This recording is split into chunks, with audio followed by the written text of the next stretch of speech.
At number 10, fashion. Back in the Dark Ages, fashion and high quality clothing were a symbol of status in society. For the elite, it was their way of displaying their wealth and high status over the poorer population. Because this meant so much to them, obviously they had to go above and beyond with their looks, and oh boy, did they take things to a whole new level. Everything was super exaggerated. For women, they just wore the finest dresses, but for men, that's where things got spicy.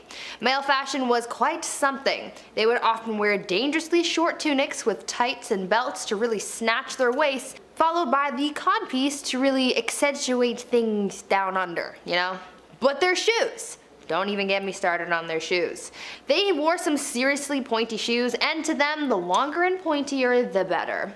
Their elf-looking kicks were really what screamed, "I'm better than you," to the rest of the public. Some shoes were so long that they had to be reinforced with whalebone to keep their shape. These people looked pretty ridiculous, at least to our modern standards, but back then wearing pointy shoes and tunics with the codpiece was like the equivalent to wearing a full Gucci fit. At number 9, helmeted chickens. In the Dark Ages, peasants didn't really get the best food. The good stuff was more so saved for the members of the elite, and these people ate some good stuff. I mean, to us it's weird, but to them it was finger-licking good. Speaking of finger-licking good though, let me tell you about one of their weirdest foods, helmeted chicken. No, it wasn't a special chicken that was prepared with special ingredients or whatever. It was literally what the name is, a helmeted chicken, aka a chicken with a helmet on. I know, weird, right? This was a theatrical dish to say the least. It featured a regular old cooked chicken that was stitched to a pig like it was riding on its back, and to add a special little something something, the cooks would fashion a tiny helmet to make it look like a guard or knight for whatever lord or king that they were serving this bizarre dish to.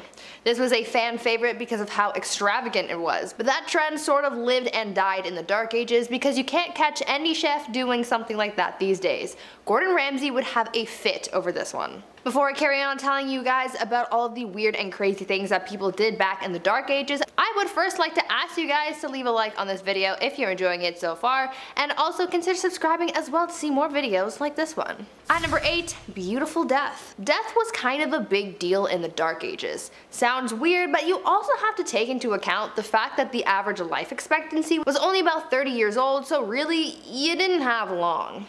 Also, people back then were faced with some pretty harsh times like famine, cold, and of course the Black Death. Because they had to face death so early on and so often, the so-called art of dying came to be. The whole premise behind the art of dying revolved around dying a good Christian death. According to those who lived in the Dark Ages, your death had to be planned and peaceful. When someone was on their deathbed, they would concern themselves with accepting their fate without, quote, despair, disbelief, impatience, pride, or avarice, end quote. This art of dying thing was very popular amongst priests, and this actually led to a lot of painters at the time depicting people in holy professions as submissive to death and what was to come for them. At number 7, Feast of Fools. One of the more lively aspects of the Dark Ages was the many festivals and holidays that were celebrated. Though most of the population worked grueling hours for days on end, they often got breaks to hold celebrations. Most holidays and celebrations that were held were religious, but others were just silly and were designed for people to have fun, like the Feast of Fools for example. The Feast of Fools was held in early January and was inspired by the pagan festival of Saturnalia. This was a pretty interesting festival because it involved swapping the highest respected officials with serving maids, and they became masters and were crowned kings of misrule. This festival first started as something confined to the church, but soon it became a bigger affair with parades, comic performances, music, costumes, and even drag. These people really liked their festivals. Another pretty weird festival that they held was the Festival of the Ass, where a young girl carrying a child would ride on the back of a donkey into a church, and during the service, instead of saying amen, they would say hee-haw like a donkey. I know, bizarre, right? At number 6, soccer. These days, people regard soccer or football as a modern European sport, and though it is popular in these modern times, it turns out that the sport has been around a lot longer than you might think. Soccer was first played back in the Dark Ages, however it is very different from the soccer that we know today. Back then, the sport didn't even really have a name, and there were no rules either. The only thing that people followed when playing the game was the objective of winning. Back then, you were allowed to win by any means necessary, besides deliberately offing people, of course. Back then, soccer became known as a pretty brutal sport. It was violent, chaotic, bloody, and sometimes even deadly. It involved an infinite amount of players, so it was really a free-for-all on the playing field. The sport was so intense that in 1314, King Edward II banned the game, decreeing, quote, "on pain of imprisonment, such games to be used in the cities in future," end quote. Glad things have changed since then, because FIFA would be really intense if it hadn't. Number 5. Fear the Dead. With The Walking Dead on their 47th season, I think it's time to take a peek into zombie history, shall we? And find out where this grim idea really started. Well, it's certainly not a new one, I'll tell you that for free. As far back as the early 1300s, residents were buried in the village of Warren Percy, where archaeologists discovered them many moons later, and they discovered marks on their bones. Cuts, burn marks, you name it. Apparently this was all done after they had passed away. But why? Scientists believe that these injuries inflicted after their untimely death were to prevent them from being reanimated, you know, coming back to life and haunting your village. To keep them in their graves, of course. Unless this dude did something to piss off an entire village that much, they were clearly afraid of this corpse coming back to haunt them. Number 4. Studia Generale. This period also saw the birth of what we call the modern university. This was a culmination of material translated and taught to provide a new infrastructure to scientific scholars. Some of these new universities were registered by the Holy Roman Empire as an institution of international excellence, giving it the title Studium Generale, or better known as Studia Generale. Most of the early Studia Generale were discovered in Italy, Spain, England, and France. These places of study were considered the most prestigious places of learning in all of Europe. I bet you the school hoodies were still so expensive. Just someone's old textbook with a mustache drawn on Marcus Aurelius. The listed number of institutions began to grow as new universities were founded throughout Europe. As early as the 13th century, scholars from the Studia Generale were encouraged to speak and lecture courses at other institutions within Europe to share documents and information, which led to the current academic culture seen in modern universities today. It's a TED Talk, come on. There had to be one cool professor back then, like the guy who lets the class teach itself, orders pizza, has tenure, and hates the monarchy. Number 3. Medieval taverns. Say you want to grab a pint with the local lads. Where do you get an IPA in the Dark Ages? Where do we get a 6-pack of Arthurian ale? Well, this is the medieval ages, so instead of venturing through the woods to hopefully maybe find another town, just ask thy neighbor. That's right, in the Middle Ages, you could brew your own ale. No problem, no one's asking any questions. Give it a shot. In the late 12th century, baking bread was not freely permitted, but making ale in your basement was. I guess that's great. So the higher ups, the noble lords, they wouldn't care if you made ale and had a block party, but if you made a weak ale, or it was improperly measured and then distributed, then, and only then, do you get a fine. Arrest this man at once. Number 2. St. Patrick. St. Patrick was a 5th century Roman British Christian missionary and bishop in Ireland. Also known as the Apostle of Ireland, although he is the first apostle, having lived prior to the current laws of the Catholic Church. He is considered a saint in the Catholic Church and is regarded as the enlightener of Ireland. The dates of Patrick's life are not certain, but there is a consensus that he was active in Ireland during the 5th century, making his rounds as a missionary, speaking the good word of God. But let's get into what everyone talks about with this guy. The good stuff, like slamming a green Guinness or getting all the snakes out of Ireland. I mean, I love the structure and the faith and stuff, but also chasing every snake out of an entire country with a walking stick? Shoo! Shoo, you fool, you bleeding bleeder, go! Go! Do you know how big Ireland is? St. Patrick's Day is on March 17th, the supposed date of his death in 461 AD. It is enjoyed inside and outside Ireland as a religious and cultural holiday and remains a celebration of Ireland itself. And finally, number 1. Dancing Plague. A medieval plague, but make it groovy. Yeah, let's start dancing. That's right, the Dancing Plague. This was a real danger back in 1518. I'll try not to laugh, but I'll try. This was perhaps one of the weirdest events in history. Fra Trofea was the first victim of said plague. She was moving her body around frantically, so much so that it resembled a dance or something, in the middle of the Holy Roman Empire. And as if that wasn't weird already, dozens of others began to join. And then more, all moving their bodies with a similar, wacky, frantic twist. This was long before Chubby Checker came along, so we still have no idea what was going on here. Like, we're out of guesses at this point. This twist lasted for months. People were dropping on the spot. It was scary and confusing. In total, there were around 400 victims that fell to this mysterious illness. That's a lot of deaths. That's a lot of real deaths. This was documented in 16th century historical records, so I don't think the story is made up per se. No one would make this up. It's terrifying. A Catholic saint at the time, Saint Vitus, was believed to have the power to curse people with said dancing plague. What an amazing power also. Guy starts moonwalking away, you're like, beat it. Some suggest this was a cult, others believe they ate toxic rye. Who's to say for sure? Either way, we're all dancing. Number 10, playing football. Considering football, soccer for my fellow North Americans, it's basically a religion in England, it's hard to imagine them ever having a world without it. But the football they played back in the day had far less rules and was a lot rougher on the players and the infrastructure.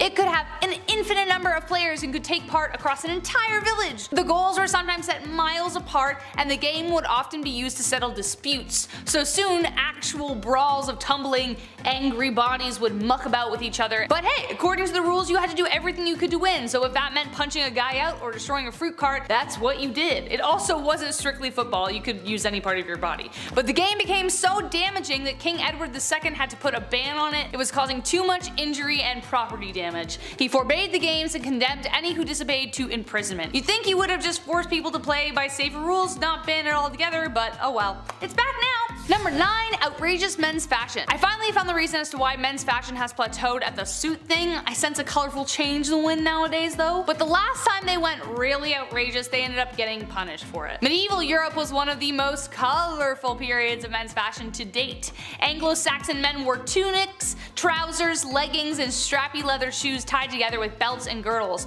Oh, but that's not all. Oh no, that's not all. Cod pieces were introduced later on. What is a cod piece, you ask? It was a piece of flair that men used to use to advertise their endowment, as it were. As you can suspect, they got quite big. As did their shoes. The longer the shoes, the richer you appeared, and the more pronounced the cod piece, well, I think you get the point. Men who wore pointier shoes had a higher social position, some shoes were longer, anyways. But from 1337 onwards, laws were passed to preserve decency. No one was to wear a tunic that did not cover their buttocks or genitals. Offenders were fined 20 shillings, which was around £700 today, or roughly $1,400 Canadian. Number 8, swans. This is actually a thing, and it has been since the 12th century England. It must be kind of weird just partly being born into the royal family, becoming queen and king, and being told, yes, you own all of England, and you own all of the swans. What? Yes, you have to attend the swan upping. What the heck is that? Well, since the 12th century, the English crown has owned all wild, mute swans in open water. Over time, they allowed other select individuals to have some swans. These privileged individuals had to mark their bird to distinguish them from royalty, a tradition which continues today. The Queen only exercises the right over wild, unmarked swans near the Thames. The royal swan upping is when all of the swans on the River Thames are counted, checked for their marks, and then released. The royal swan marker is currently David Parker, and apparently it's one of the Queen's favorite things to do. That's adorable. Number 7. Medieval masks. Now, to go with laws that make no sense, there are punishments that also make no sense. There is a sweet satisfaction in seeing someone with egg all over their face, I'll admit. Which is why people in the Middle Ages like to serve out punishments that dealt out a good deal of embarrassment. Which is why, for non-violent crimes, people went all out. One comical form of punishment was making criminals wear terrifying masks that were terrifying to look at. They were either paraded around town or placed in the stocks to frighten babies and passerbys. They also made crime-specific badges that you had to wear for the rest of your life. One such badge was a depiction of 2 huge red tongues, bigger than your hand, which indicated perjury. Good luck getting a date or a job with that one. Number 6. Scold's bridle. And with the theme of odd laws, we continue with some pretty weird punishments. This one also ties into a little one we're going to talk about later, see if you can guess. Don't scroll. The scold's bridle was a terrifying looking contraption that was built to punish women who ran their mouths. That's right, it was a crime as a woman to have an opinion, or to basically say anything anyone didn't like. They were largely designed to humiliate women who wore them, not to inflict any horrid pain, but there was a little bit. Just the shame though, that was the big thing. The bridles would be strapped onto the head with bits in the mouth like horses. The bits had spikes, so it did hurt a little, but this would prevent the wearer from speaking. They were expected to parade around in this medieval headwear for 12 hours so that they would learn their lesson. Number 5. Joan of Arc. Finally, a woman in the Middle Ages. Who'da thunk? Joan of Arc was considered and still is revered the heroine of France for her role in the Siege of Orleans during France's 100-year war with England. Joan of Arc, a peasant with faith on her side, had believed that God had chosen her to lead France in victory against England and had spoken to her since she was young. At only age 17, she had stolen men's armors, a white horse, and like a Valkyrie riding into battle, she had convinced an entire army that she was appointed by God to win. And then did! That's the most badass thing I've ever heard in my entire life. After such a miraculous victory, her reputation spread among France, and upon her capture and death at 19, the Maid of Orleans herself would forever live on as one of the greatest saints and symbols of the country of France. Number 4. Henry V. Another war? All these people do is kill each other. Does anyone fish? Or golf? No one, huh? Just swords and heads, swords and heads. A history itself. This time, England beats France. King Henry V, Prince Hal himself, leans into his kingly duties, demolishing France in what Shakespeare would delve into years to come. The Battle of Agincourt is one of England's most celebrated victories and was one of the most important triumphs in the 100 Years' War. Then should the warlike Harry, like himself, assume the port of Mars, and at his heels, leashed in like hounds, should famine, sword, and fire crouch for employment. Henry V. Prologue. Good stuff. How come these guys didn't just like rap battle or play soccer or something? Like, an arrow right through the chest is way worse than a red card, just saying. Hey, speaking of soccer. Number 3, mob football. I'm not talking about the mafia. Put 1,000 on Brady, would you? I'm talking about mob football, also known as folk football. It's just like our modern day soccer. Town versus town.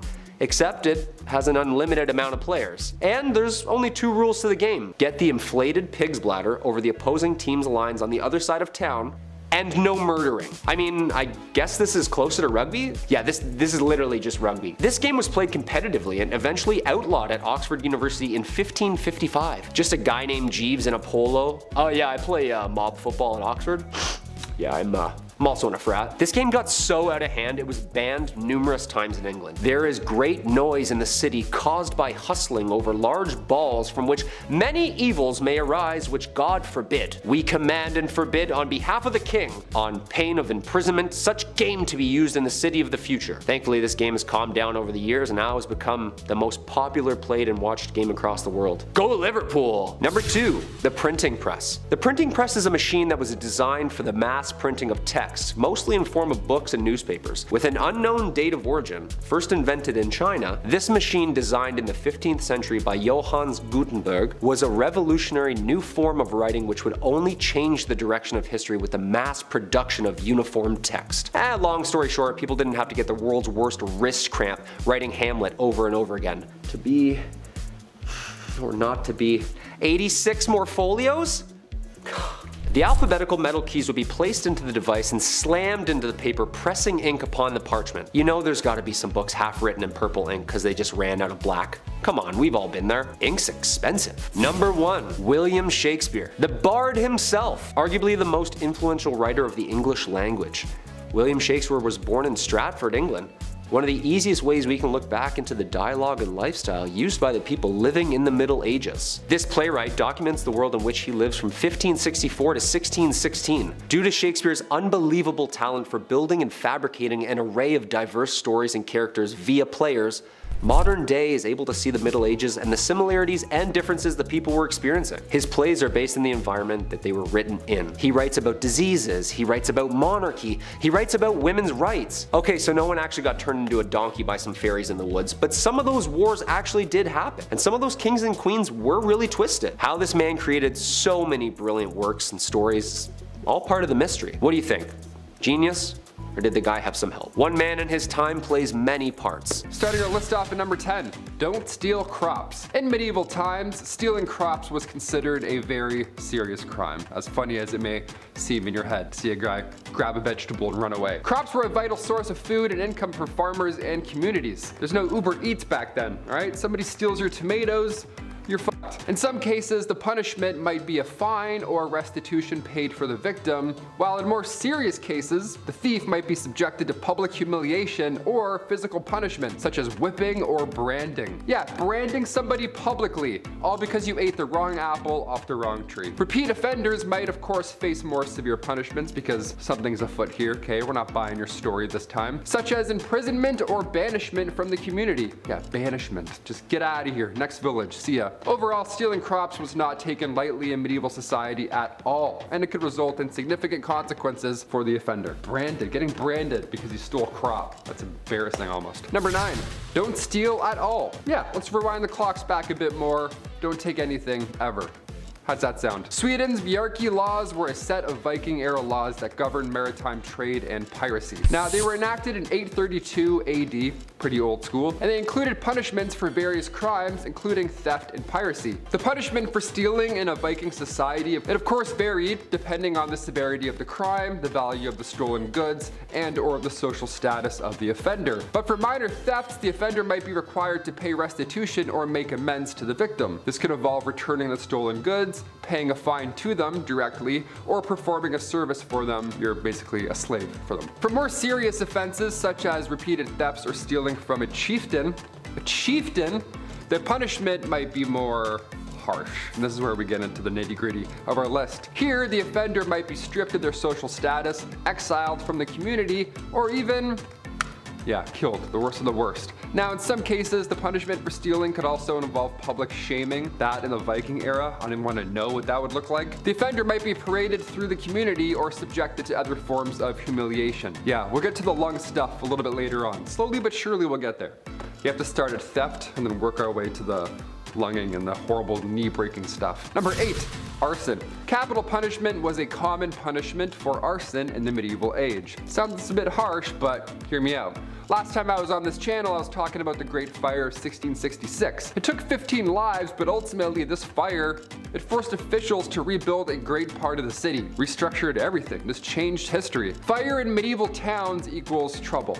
It's gonna spread quite fast. A lot of wood, a lot of woody stuff. So if you were found guilty for arson, well, buddy, you're screwed. Arson, the deliberate setting of fire to property, it was considered a serious crime and was often punished severely in order to deter others from committing similar crimes, right? In some cases, arsonists were killed by hanging or they were burned themselves at the stake. Yeah, burning at the stake was a particularly gruesome form of capital punishment in which the accused was tied to a post or a stake and then they were set on fire. Again, this was all a public affair. People came out to watch this. Horrible. Horrible. Hide your eyes. We're not going to watch this one. Number 7.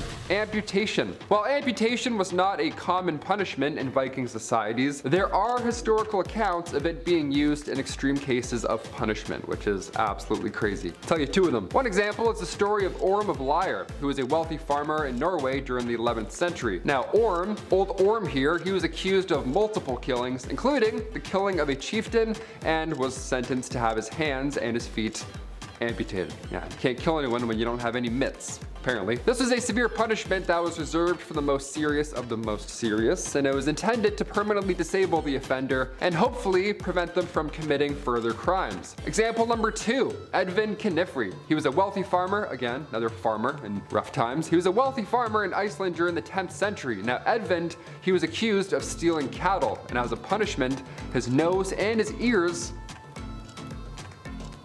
were cut off. Do you hear that? That's Edvin's ears getting cut off. It's horrible. I can't show it, but I can definitely act it. This form of punishment was intended to publicly shame the offender and serve as a warning to others. Yeah, I see Edvin over there. Old non-ear Edvin. That's why you don't steal. Number 6. Slavery. Slavery, of course, was a common practice in Viking or medieval societies, and it was often used as a punishment for crimes such as theft, piracy, and debt. As I said earlier, if you steal enough stuff, you owe people far too much. Now they own you. According to the Bjarki laws, a set of Viking-era laws governed in 832, I mentioned that earlier as well, individuals who were unable to pay their debts could and will be sold into slavery. Yeah, you gotta pay some way. Vikings also engaged in the slave trade. They captured individuals during these raids and they sold them as slaves in markets across Europe and the Middle East. Slavery was an integral part of the Viking economy, and many Viking households had slaves actively who were performing various tasks such as farming, household chores, and even military service. The treatment of slaves in Viking societies varied depending on the individual owner, but slaves were generally considered property and had few legal rights. Yeah, we don't look at that often when we look at medieval history. We often just imagine guys like me with big beards, you know? At number 5, an eye for an eye. When it came to the legal process in medieval Europe, things weren't always fair. I mean, they tried women for being witches and prosecuted animals for various crimes. Their punishments were sometimes swift and just, and other times they weren't. People back then believed that when found guilty of a crime, there were worse punishments than losing a hand or something. As I mentioned a little earlier, they were quite fond of public humiliation, but they also believed in issuing fines and even kicking someone out of the community altogether. If someone was found guilty of a violent crime, then they would be subjected to punishment that would cause them pain as well, but not to teach them a lesson, but rather to brandish them so that they would be recognized as a person in the community who did that one thing to that one person, you know? Since these people were very religious, they also had to make up with God for whatever crime they committed as well, so usually that would involve fasting, and then it would be up to Sky Daddy to determine if further punishment was needed. At number 4, the king's evil. Being a king or queen in the Dark Ages might seem like a pretty cool job, but I don't really think it was. With the rivalries these people had, they were at risk of being assassinated in one way or another, they had to worry about their bloodlines, and of course the thing that everyone had to deal with: illness. Some kings, to help out their people, were tasked with healing an illness called the king's evil, and you're probably wondering, well, these kings weren't doctors, how did they cure illness? And to that I say, well, they touched it, of course. This whole thing started in the 11th century when Edward the Confessor became known for touching a person suffering from scrofula, aka the king's evil, and they cured them. People thought that this was a miracle, and so for hundreds of years after that, English and French monarchs were tasked with touching the sick to cure them of this illness because the monarchs were believed to be an incarnation of the divine. At number 3, tooth worms. If you're one of those people who really hate going to the dentist, just be glad that you didn't have to go to the dentist during the Dark Ages, because that was an absolute nightmare and a half. Not only do they not have any proper medication or anesthetics, but you could also get the worst diagnosis your dentist could ever give you, and that was a diagnosis of an infection of tooth worms. They believed that people could be infected with tooth worms that caused a tooth to decay, and that pits and holes in the tooth were home to a worm that looked like a tiny eel. What's worse than the diagnosis, however, is the removal process. They didn't want to pull out the tooth that was supposedly infected with these tiny worms, so instead they used a more holistic approach. A method that they would use to rid the worm would be to take a candle made out of sheep's fat and various seeds, and then they would hold it as close to the tooth as possible so that the worm would run from the heat and fall into a little dish of water that was being held beneath the patient's mouth. That sounds like a horrible trip to the dentist, that's for sure. At number 2, judging tears. In modern times, somehow we've come up with this idea that only girls are allowed to cry. I think that's pretty BS, and it's healthy for everyone to express their emotions, and funnily enough, they believed the same thing back in the Dark Ages. Back then, everyone was expected to cry freely, but the strange part of all this is the fact that people judged how others cried. Their tears would be judged on quantity, duration of crying, and frequency as well. They took their tears pretty seriously. Obviously, when someone was crying because of some kind of loss, it was pretty much nothing, but if they saw someone else crying for a different or unexplained reason, this was believed to have been a different kind of tears called the gift of tears. They believed that this was a sign that someone was thinking of Jesus and his suffering, and that they were so overcome with emotion that they were moved to tears, and this was also considered a gift from God. As long as someone's crying wasn't too loud, they didn't cry too much, and it didn't disturb anyone, especially during a church service, they were just considered particularly devout. And finally, at number 1, pee readings. This Dark Age tradition is probably one of the strangest ones I have ever heard, and you might come to think the same thing. In medieval England, people were known to get diagnosed based on their pee. Back then, they believed that the consistency, color, and taste of someone's pee could diagnose someone's ailments. They took this method of diagnosis so seriously that they published books for the wealthy so that they could do the practice at home, and these books included illustrations and color charts so that they could judge their own pee. According to their text, if your pee was white, then it was the ideal color and that meant everything was working properly. If it was wine colored like blue or black, then that meant that something was very wrong. And if it was green, then you were basically on your last leg and you should probably get your will in order. Now, I'm not sure how accurate these readings actually were, since medicine was basically non-existent back then, but they tried their best with what they had, I guess.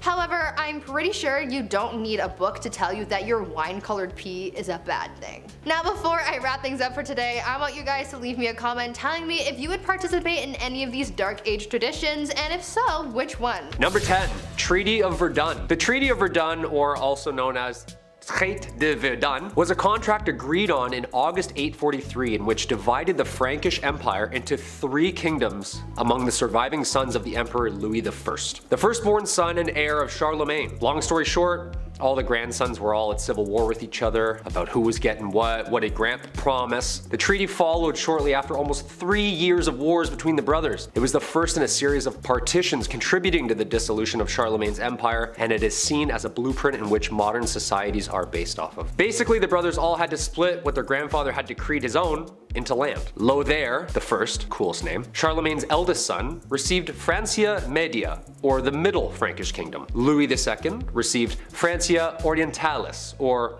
the East Frank Kingdom. And Charles II received Francia Occidentalis, or the West Frankish Kingdom. You and I both know the youngest got the most. Come on, I'm just gonna say it right out. Everyone likes to talk about the eldest son this and the eldest son that, but we all know the baby gets whatever they want whenever they want, don't they, huh? I'm looking at you, Taylor. Come here, man. It's true, man. The baby gets everything. Middle child? This guy didn't even exist growing up. Didn't hear from him. Number 9, Underground Castle. Big Chet and I are currently replaying Ocarina of Time, so in honor of Hyrule, I gotta include this medieval castle. It was once a residence during the reign of King Henry III. This castle was actually discovered recently underneath a prison yard back in 2015. The old prison castle, we love those.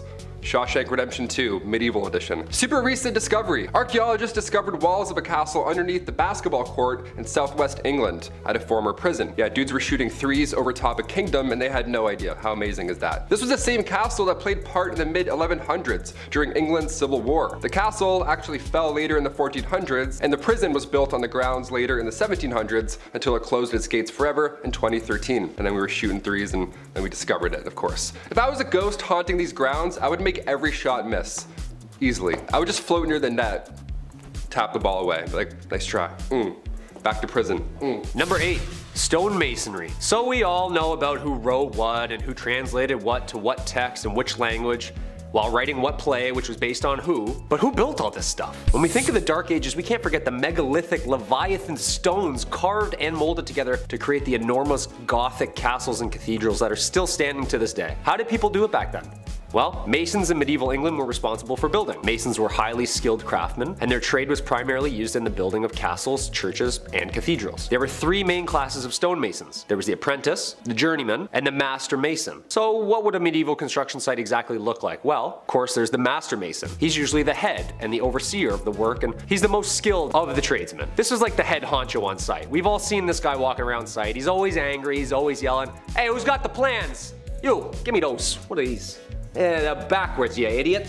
I'm gonna put the window down there." So how did they exactly chisel out all of these castles from one giant rock? Well, they didn't. The stone had to be quarried first from quarrymen. These were not masons. Their job was to get the stone for the masons to work on out of the ground. Local stone was used first, but occasionally stone could travel vast distances, even from other countries. So I gotta drag that boulder there all the way to Scotland? Okay. Some of the most beautiful architecture ever created can be still seen across Europe. The amount of time and skill it took for these people to have designed, constructed, and chiseled such megalithic sites still baffles me. I'd be trying to read the plan still. Oh, that's north. I got it, we're good. Number 7, apple bobbing. In a time where bodies were literally piling up on the side of the road, I can't believe we got apple bobbing out of the whole ordeal. That's crazy. It seems like ill timing, but it is the Dark Ages. What can you do? Apples historically have always been a symbol of importance. The Greek golden apple started the Trojan War. Snow White's poison apple was a symbol of importance in literature and all that good stuff from growing up. And in the Middle Ages, apples were viewed as a symbol of romance and fertility. These things have roots, pun intended, of course. In medieval times, bobbing for apples was flirty. It was their version of speed dating, dare I say. What happened was all the leftover apples from the big harvest were then put into a big bucket. Each apple had a villager's name on it, and then maidens would have 3 chances. 3 chances to grab that apple with their teeth. 3 chances to win a date with the English Tad Hamilton. What a weird time. Can you imagine if this was in Game of Thrones? Reek is just shivering for 2 seasons, bobbing for Ramsay's Bolton apples. We're like, medieval times were dark, holy shit. Number 6. The feudal system, aka feudalism, was a form of structure system existing in medieval Europe in which people would work and fight for nobles who gave them protection and land in return. A social, political system in which landowners would contractually bind tenants to exchange their goods, loyalty, and simple space for safety and comfort within the laws of those ruling. Basically, this is like our renter's agreement now. I'll give you a place to stay and some heat. You give me an unfathomable and overpriced amount of shillings for these extremely low ceilings. Yeah, talk about crooks, man. This system stayed in place for more than 1,000 years and managed to fizzle its way out of society somewhere in the 15th century. Not just anybody would ask to be signed to this deal. There was structure and there was order. There was a lord, aka the landowner, aka your landlord, allowing vassals, aka tenants, to rent the land by providing services, especially military services. Yeah, you can stay here, but once in a while we're gonna need you to dump a bunch of boiling water and over that wall. Is that cool? Yeah, you're fine with that. The plot of land, called a fief, was typically worked on by serfs who were laborers who had very few rights and were bound to the land itself. These were the lowest class of people, and they basically did any and all to stay safe on the lord's land. Jobs would include farming, jobs would include cleaning, and was a minimum of 3 days work to maintain in good standing and remain stationary. Sure, there was no dental or mental health days, but come on, a 3-day work week? Planting a couple carrots here and there? It doesn't seem that bad. At number 5, weddings. Marriage and weddings back in the Dark Ages were very different than they are today. Back then, because the average life expectancy was so low, people started getting married and having kids very young. Usually, girls would be married off as soon as they hit puberty, around the age of 12, and these marriages were not for love. Arranged marriages were the norm back then because it was mostly used to join families for status or for alliances. Marriage ceremonies were also very different back then. Because marriages just weren't as big of a deal back then as they are today, it didn't matter where you got married or how soon. Most people didn't need permission to get married, so they could hold the ceremony anywhere. Marriage ceremonies were held in places like pubs, in the middle of the street, or even in bed. Because of this, it made it really hard to know who was really married and to whom until the 12th century, when it was declared a holy sacrament that must be observed by God.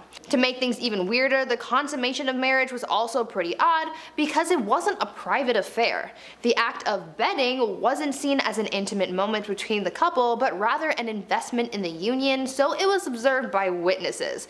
I am certainly glad things have changed. At number 4, jesters. You would think that being a court jester in the Dark Ages would have been a pretty bleak job, but you would actually be wrong.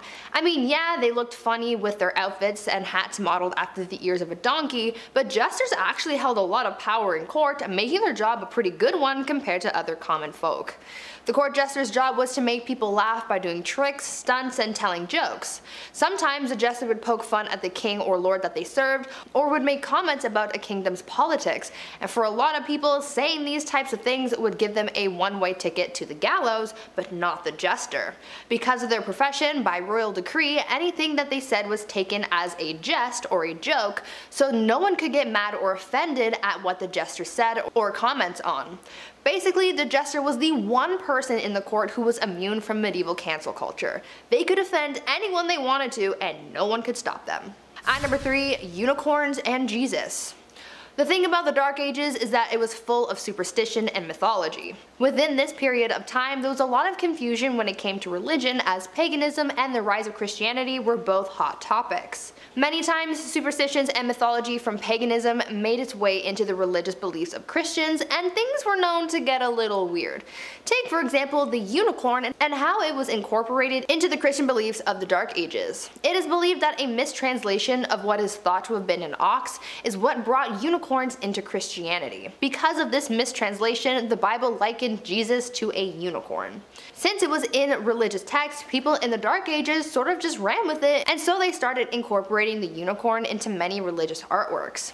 To further this whole unicorn thing, they made up a superstition that only innocent maidens were allowed to touch unicorns, and they even used the unicorn to come up with a rather uncomfortable allegory of Christ entering Mary's womb. This unicorn thing was also fueled by the Vikings at one point, as during the medieval age, Vikings were known to con people into buying narwhal tusks marketed as real unicorn horns. At number 2, divorce by combat. Back in the Dark Ages, if you wanted a divorce, you had to be willing to fight for it. Literally. In medieval Germany, couples would take to the ring to settle their disputes, and it was quite the showdown. Trial by combat was the common way of settling arguments back then, but when a husband and wife were fighting, things were a little more interesting than just having an all-out brawl. During these divorce by combat proceedings, the husband had to stand in a hole with his hands behind his back, while the wife ran around in a circle with a bag full of rocks. I don't really see how this settled anything, but who am I to question the methods of the Dark Ages? And finally, at number 1, animal court. I think that one of the weirdest things about life in the Middle Ages was their legal cases. As I just told you, their divorce proceedings were literally a trial by combat. They also found bizarre ways of trying someone if they were accused of witchcraft as well, and that was pretty dark, but the strangest court battles involved animals. Yes, animals were sometimes put on trial back in the Dark Ages. All animals from livestock to pets and even insects were not safe from the law, and they would be put on trial if they were suspected of breaking the law. According to records from the Dark Ages, at least 85 animals were put on trial for a number of reasons. Pigs were the ones who were put on trial most often for chewing off people's body parts and even eating children. In 1474, a rooster was put on trial and found guilty of the unnatural crime of laying an egg, and even unwanted rats were put on trial and received strongly worded letters demanding that they leave the premises. The most bizarre case though involved a donkey who went through a legal trial and actually won. This donkey became the victim of unwanted advances, but was deemed innocent because someone declared her to be, quote, virtuous and well-behaved animal, end quote. These people had way too much time on their hands. Before I wrap things up for today, I want you guys to leave a comment down below telling me what you thought the most bizarre Dark Age tradition was from this list. There's lots to choose from, so let me know your thoughts down in the comments. Number 10. The Doomsday Book, 1085. The Doomsday Book was created under William I, also known as William the Conqueror. Like, you're already the first, man. You don't need two names, come on. This guy basically drew up a book to document people's money so that he could tax them. Oh yeah, this is the very first time surveyors went town to town and recorded how much money you would owe for simply just doing you. Men would show up at your house asking how much money you made and document your spending habits. 5 shillings on groceries, huh? Okay. And 5 on that phone plan. Look, tax season's coming up, Arthur. It's not looking good, man. Talk about a bunch of crooks, huh? Imagine owing someone money for just trying to make an honest living. Yeah, thank God that didn't catch on, right guys? Oh, speaking of, I gotta phone H&R Block. Number 9. The Crusades. A 3-part miniseries spanning over 200 years. These bloody and ruthless wars were battled between Muslim and Christians for the proprietorship over sacred sites and the land in the East Mediterranean. A 3-part miniseries spanning over 200 years. These bloody and ruthless wars were battled between Muslim and Christians for proprietorship over sacred sites and land in the East Mediterranean. Wars that resulted in 6 million deaths. The Knights Templar, a brotherhood of highly trained soldiers horseback bashing their way through the East. These guys were the real deal, almost like the Navy SEALs of their time. We've seen these paintings.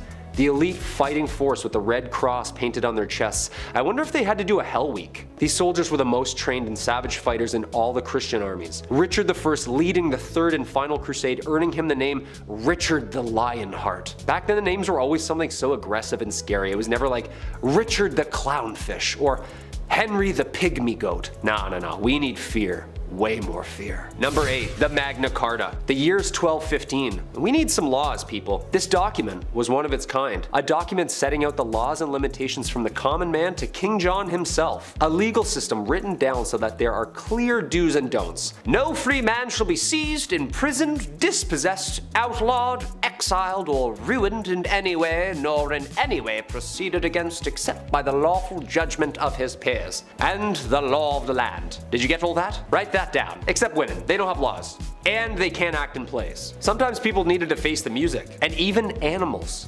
Huh?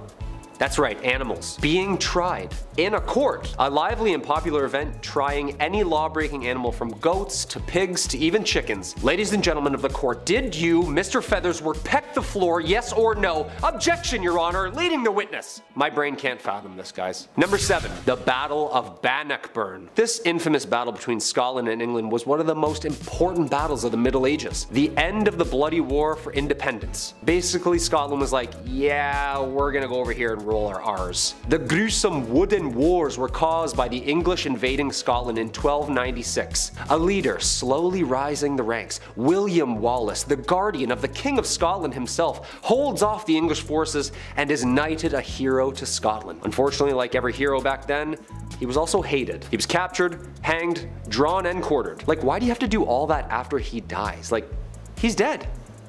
Not fun. The battles between Scotland and England ended in 1314 with Robert the Bruce securing Scotland's independence, adding like 45 more dialects to the UK. Freedom! Number 6. The Black Death. Ooh, talk about a curveball. The year's 1348. People are saying things like, don't let the bedbugs bite. Clearly not a very clean and safe time. The Black Death, aka pestilence, aka the Great Mortality, or simply known as the Plague. Single-handedly the worst pandemic ever recorded in history, wiping out somewhere between 70 to 200 million people. Ooh, now I get where bless you comes from. Someone sneezed back then and everyone's dead at 14. This is where we see those doctors in the terrifying bird outfits with the long noses stuffed with garlic and herbs.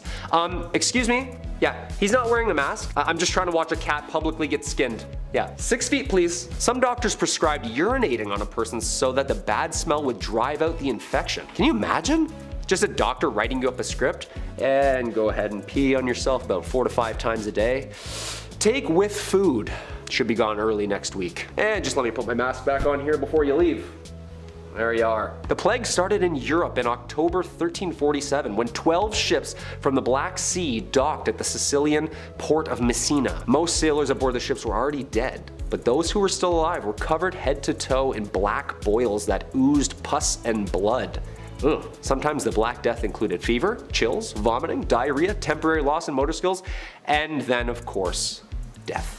Number 5. Witchcraft. All the way back in 1542, the UK Parliament passed the Witchcraft Act, which condemned anyone who practiced the art to death. It was repealed 5 years later, then reinstated with flair in 1562, meaning they added more oomph to it. This led to many women being sentenced to gruesome interrogations, trials, and death punishments such as burning at the stake. How does one know that someone was a witch? Well, point 1, they look like one to you. 2, if you threw a hog-tied woman into a pond and she floated, she was a witch. Number 3, you're a woman and financially independent. Number 4, you're old. Honestly, the list goes on. Anyone could be accused of being a witch. If someone wanted an easy way to get rid of you, they could just whisper in someone's ear that you bewitched them when they were dreaming. Number 4, failure to entertain. Today, if a comedian doesn't make us laugh or we don't enjoy a TV show, we just change the channel. But back in medieval times, failure to entertain the king or queen could result in your death. Nicolas Ferial was one of the most famous jesters in history, for instance,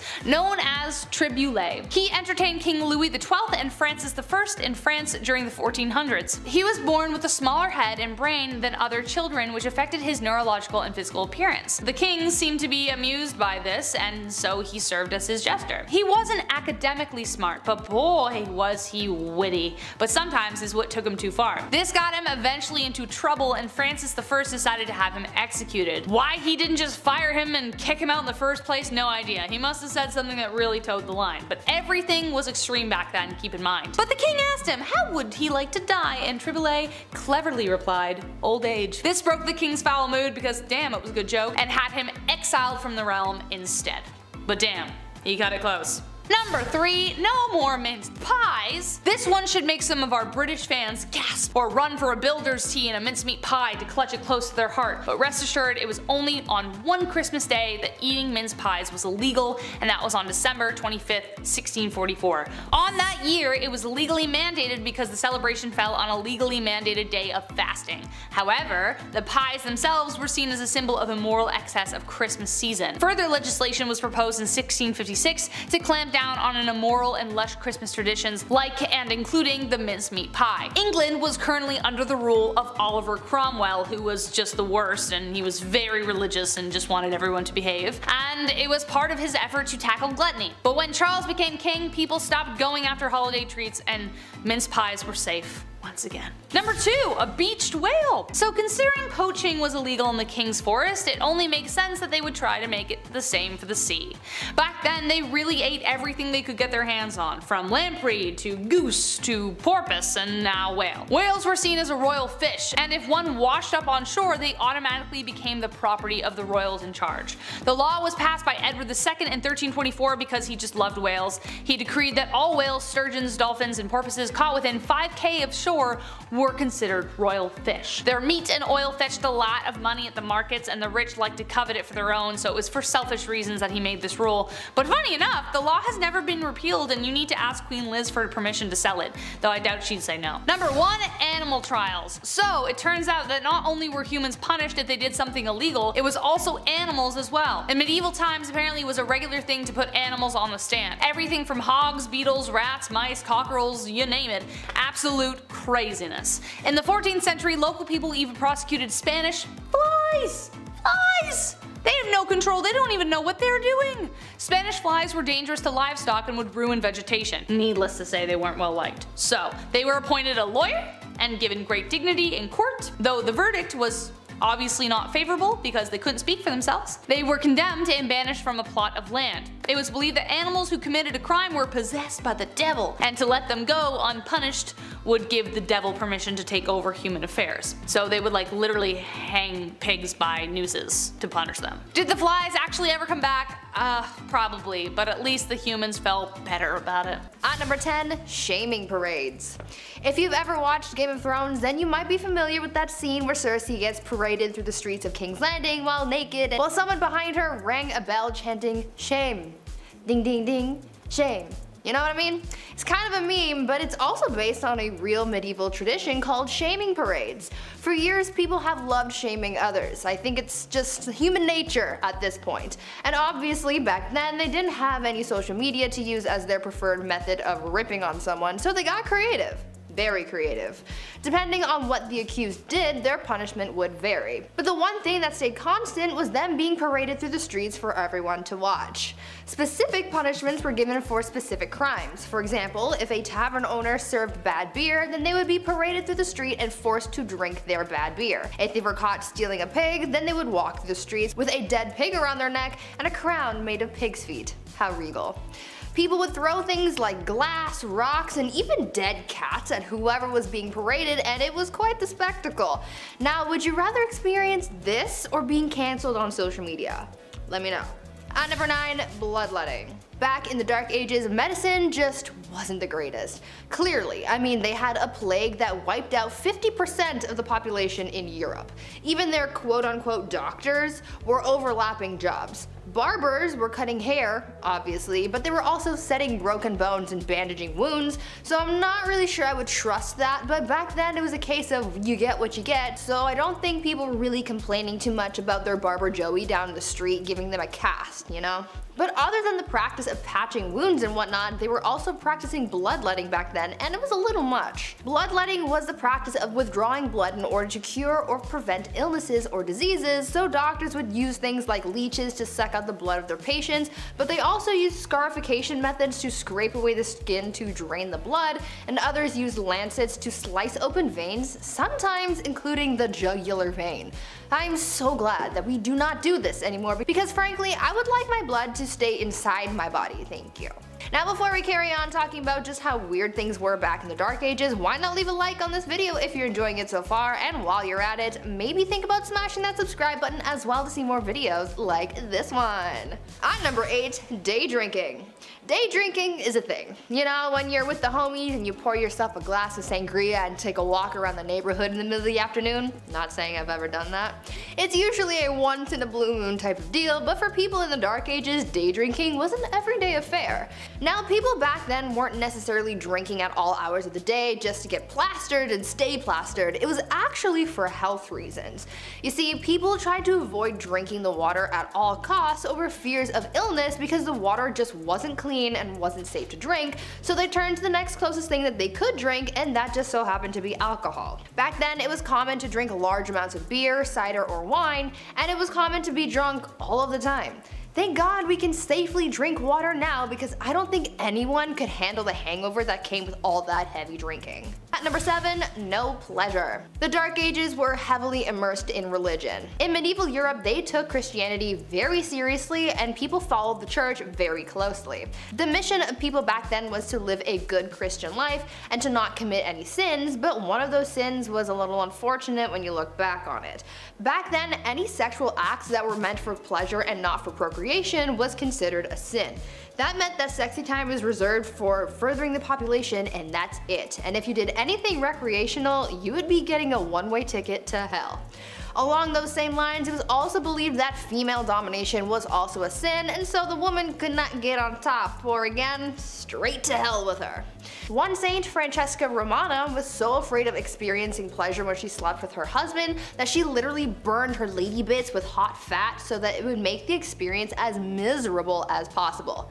That sounds horrible. At number 6, cemetery fun. What types of things do you guys like to do for fun? Do you play video games, or read, or maybe you watch Netflix, or YouTube?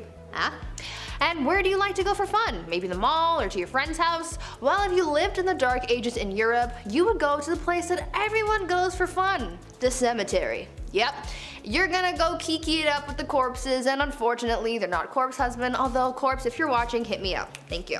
Anyways, back in the Dark Ages, the cemetery was the place to be. It was considered to be the social hub of the community. Back then, people held theater performances, elections, trials, and even set up businesses in the cemetery because the graveyard shops were exempt from taxes. There was quite a lot going on in the cemetery, but it was almost the equivalent of going to the mall. But I want you guys to tell me if you would ever be like the people in the Dark Ages and just go to the cemetery for fun.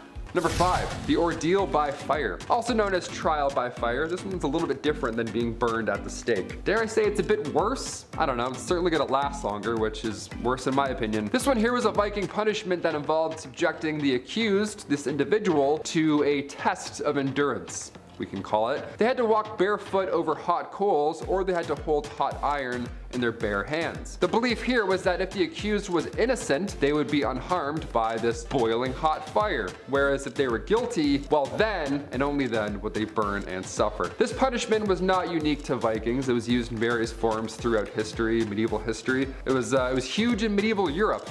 They loved that. They loved ordeal by fires. That was a good time. Ancient India as well, they would perform such a task. However, there's some evidence to suggest that the Vikings may have used the ordeal by fire as a form of punishment and trial. For example, the Icelandic sagas, which are a collection of stories and history from medieval Iceland, they describe the use of ordeal by fire in legal proceedings, which, again, imagine being born in that era. Like, this is what you have to go and watch. I can't even watch UFC. I can't watch this guy burn. Are you kidding me? In one story, a woman was accused of adultery and then she was forced to walk barefoot over hot coals as part of her trial. Yeah, she emerged unharmed and was declared innocent, believe it or not. I choose not to believe that. I believe her feet were absolutely f***ed, but hey, who am I? Number 4, getting even. Taking another's life. Yeah, can't get much worse than that, can it? Nowadays, if you kill somebody, it's a bit different. Now you'll get out early with good behavior, and then Netflix will do 4 miniseries all about you. Yeah, nice. You get your own Netflix special. Love it. Back in the Bjarki laws in the medieval Viking era, taking another's life was considered one of the most serious crimes, and the punishment for doing so varied depending on the circumstances of the crime. But, well, it was all bad, wasn't it? Back then, if the killer was caught in the act, they could be killed, well, on the spot by the victim's family or by the community.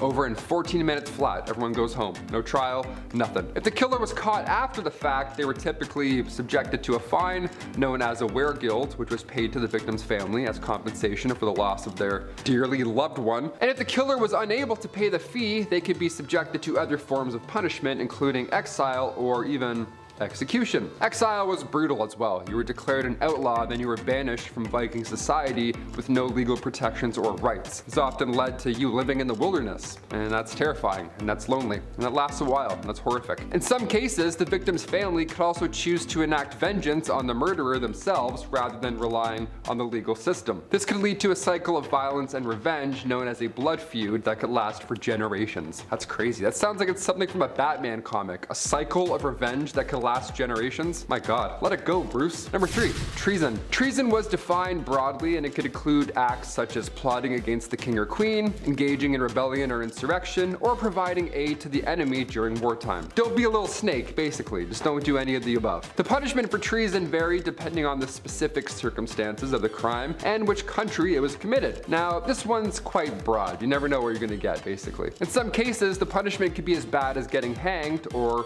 drawing and quartering, which, if you don't know, that would involve you being hung and then accused until nearly dead, and then disemboweling them and cutting off their limbs before displaying the body parts publicly as a warning to others. So it's the worst thing you've ever heard, pretty much. In other cases, the punishment for treason could include imprisonment, which is the most normal sounding thing on this list, banishment, or simply a fine. Yeah, here you go, I'm gonna write that for you. Don't do that again. In some cases, the accused might be given the opportunity to plea for mercy and be granted a lesser punishment. I would plea so hard. I'd be the most pleasant, hard-pleading peasant in all of the land. That would be over so quick. I would beg. The severity of the punishment for treason reflected the belief that the crime was a threat to the stability and security of the state, and you can't really fuck with that. Medieval society highly valued loyalty to the monarch and the state, and acts of treason were seen as a direct challenge to all of this loyalty.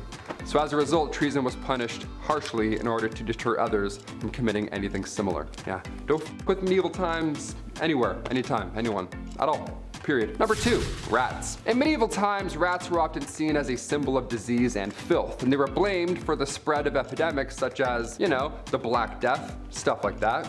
Gross little hairballs. As a result, rats were sometimes used in punishments in order to deter others from committing crimes because, well, they're disgusting. Nobody wants that to happen to them, right? One common punishment was to tie a rat to a person's body, place a metal bucket over top, heat up said bucket so the rat is then forced to burrow into the victim's flesh to escape. Pretty horrible, but it gets worse. Other punishments involving rats included throwing rats at a person's face, which kind of hilarious, kind of horrible, or forcing them to eat a live rat. Both of these sound like fear factor challenges. That is insane. You get caught stealing now, you have to eat a rat. Can you imagine that? So gross. I would rather do the time than have a rat get hucked at my face. Thank you so much, Judge. And finally, number 1, the cupbearer. We'll finish with one of the worst jobs to have in medieval times. This one's not a punishment per se, but it's too funny to leave out. This job would make me so anxious, oh my gosh. In medieval times, a cupbearer was a highly trusted servant in a noble household or court. Now, the cupbearer was responsible for the care and presentation of the lord or milady's beverages, ensuring that they were of high quality and served in appropriate vessels. Vessels where you can do this a lot. I know kings and queens like to do this a lot when they're giving their monologues. The cupbearer was also responsible for monitoring the lord or lady's health, as their beverage could be laced with, you guessed it, poison. Yeah, gotta watch out for that, I hope. The cupbearer was often a position of great influence and power, as they, of course, had access to the lord or lady at all times, and could potentially use their position to manipulate history and gain favor with the ruling class. That would suck one day, wouldn't it? You take a sip and you're like, oh, that's actually poison. This one's my last shift. That really sucks. Didn't think that would happen today. Kicking off the list at number 10. Boiling. Whenever I get in a bath that's too hot, I think of the medieval times. I can't help it. I can't believe this was once a real thing. I get chills thinking about it. Either water or oil would be used for this ancient punishment. To die by being boiled, that was reserved for those who poisoned others. So if you have any vials of poison, toss it. Don't do it, man. Trust me. In 1531, the time King Henry VIII was running the show, they made boiling a capital punishment. So poisoning somebody back then was equal to treason. Therefore, it was agreed you should be boiled slowly in front of like a room full of people. I would say that's the worst, but I know what's also to come on this list. Number 9. Water. Taking a step away from the worst physical thing one could possibly go through, let's take a look at how far the mind will go before it too breaks. Sensory deprivation is still around today. In fact, there's many who pay for it. Yeah, they lie in a dark tub full of salt, then they float and listen to Childish Gambino. It's a magical experience. Your senses are powerful, especially combined with water. So this dripping machine, this old water punishment, that was just all bad. You had ice cold water dripping on your forehead and your face over and over for hours and hours. Drops would be at different random times so you can predict it as well. My toes are wiggling while I'm talking about this. This is making me anxious right now. In medieval times, they would tie you down and then using a horn, a big ass funnel, they would pour 9 pints of water down your throat. So water is horrible in many ways. Number 8, fire. Can't talk about medieval punishments without mentioning this witchy classic. Commonly practiced in Babylonia and ancient Israel, then later on in Europe with the classic witch hunts, burning at the stake didn't come from churches, like many believe. They didn't call the shots there at all. That was mainly how small towns settled local beef. Yeah, by burning at the stake, instead of just like a fist fight at the park. Burning at the stake came in full swing way back in 1431 in France. French disbelievers like Joan of Arc, they were burned at the stake. It was crazy that they actually did this as a form of punishment. This is one of the worst medieval punishments, and believe me, there's a little bit of a silver lining here. It was quicker than most. Sometimes. Gunpowder was sometimes used so that the burning and stuff would be much faster and brighter and louder and much more horrible. A lot worse on paper, but a lot faster. So honestly, I think it's better. History is insane. Another red-hot punishment used in medieval times was when the accused had to hold a red-hot iron bar and then walk a few steps with it. A red-hot iron bar, your hands were literally toast at that point. Here's where it gets even worse though. 3 days later, the accused would come back to the court, and then when the bandages were removed, if their hands were healing, they started to heal, they were deemed innocent. They were on the path to goodness and whatever. If their hands were still in horrible condition from, say, I don't know, holding a red-hot iron bar, then they were pronounced guilty. That's how the courts worked back then. Number 7, the rack. On to something not so hot and fast, but rather dull and slow. The rack is surprisingly well known. It was originally introduced to the Tower of London around 1420. The Duke of Exeter referred to this device as his daughter. What a weirdo. It's like guys who call their car like she. It's like, okay, just a little bit too close to your automobile, man. Relax. It was an open bed frame type device where your ankles were tied at the bottom and your hands were tied at the top. Already we're off to a horrible start. It was horizontal as well, and sometimes it was up. It was all bad. They would just leave you hanging by these ropes, and these ropes were slowly tightened more and more, obviously causing some problems to muscles and joints that were, holding things in place. This was done to extract information. This is also one of the worst things I've heard. Even getting tickled like this would be horrible. I couldn't even imagine. I make jokes because I'm uncomfortable. Honestly, hit that thumbs up to spread some good vibes because we're not even halfway done, folks. Number 6, molten metal. This was another form of capital punishment, and if you've seen Game of Thrones, it'll ring a familiar bell. A few of these do, actually. Yikes. Metal would be heated up in a cauldron for a long time to the point where it was liquid. It was molten metal, just a soup of minerals. Look, we said this video wasn't for the faint-hearted, and here at Bumblebee, we like to keep that promise. They would then pour the molten metal on your head, or more commonly known, they pour it down the throat of the accused. Obviously, it wasn't done as a method to extract information, it was done to brutally end someone's life. Because they're not talking after that, of course. Execution by molten metal was supposedly done to a wealthy Roman general, Marcus Licinius Crassus, back in ancient times. The metal would burn your muscles and skin, literally cooking it, and then after a few moments, it would harden. Bad, not good. Number 5. Keel hauling. Not to be confused with Kegels, keel hauling was reserved for the worst of the worst at sea. This was used by pirates for sailors who disobeyed orders and all that jazz. The victim would be suspended by a rope with rocks or weights around their ankles, then they're lowered to the keel of the ship where all the sharp barnacles live. After so long, these ships are so old, it's just piled on, layers and layers of barnacles. Then they would get dragged all along them with the water and everything. Water plus pain, it's a lot, it's a deadly combination. Anything to do with barnacles in the sea, no chance. I'll literally tell you anything, Blackbeard. Anything. Number 4, solitary confinement. This is a kind of punishment that still exists in our modern society, but it can truly be one of the worst punishments out there because of the type of psychological distress that it causes. We were all just in a pandemic for so long. We got so bored and we had Netflix and iPads and whatevers. I can't even imagine this back in the day. Basically, it's a prisoner living in a single cell with little to no contact with anybody else. Not even like a guard or anything rattling keys like in the old times. It was just nothing. No one would even check on them. There are many stories about people being locked up for so long they forget about their families, and some people have gone away to solitary confinement for so long that once they're out, they just forget how to speak, really. They forget how to be a human and interact in the real world. Solitary confinement and the negative effects that it has on a person is becoming a wider topic of conversation because of the effects on a person's mental well-being, and it's a topic for a lot of human rights organizations. Back in medieval times, solitary confinement was literally just a room made of stones. It was pitch black, freezing cold, you were tucked away below some janky castle, and most of the time you weren't really alone. In the dark, nibbling away at your little piggies were, number 3, rats. Another Game of Thrones classic. If you're a rat person, I know there's a lot of people who do tricks with their pet rat. That's cool, but maybe cover Stuart Little's eyes for this one. Rats as a medieval punishment, where do I even start? Okay, this one was a punishment for the rats at the same time. What was once called a rat trap involved a man or woman being tied down to something, and then a metal enclosure would be strapped down to their chest or their stomach. Now inside this metal enclosure there's rats, which are also just loose walking around, and the person can feel them, the little feet walking around in their skin. And this is when the person instilling the punishment begins heating the other end of the metal enclosure. Historically, it was hot coals that were usually placed on top, or there's a fire underneath, which quickly creates a hot environment for the rats inside. From there, the rats begin frantically searching for a way out, but because it's made of metal and they can't bite through that, they find your skin, and then that they can obviously bite through. So you can paint the picture in your head. It's disgusting. Number 2, the breaking wheel. The breaking wheel is literally just a large disc, a pirate ship wheel almost, just lying there, where somebody is then tied to it and everybody else just hammers them and beats the shit out of them over and over. But of course, since we're talking about medieval times, everything has to be a show and whatnot, so once the accused was beaten and then presumed dead, the wheel would lift up and turn just to show everybody what's up. Another way to use the breaking wheel, yep, there was more than one, again, creative folks back then, they would tie a person to the wheel and then continue to rotate it, and then all the ropes below would get tighter and tighter and twist. Kind of like the rack, but with a literal twist. And finally coming in at number 1, the brazen bull. This one takes the rat's problem and then makes it a you problem.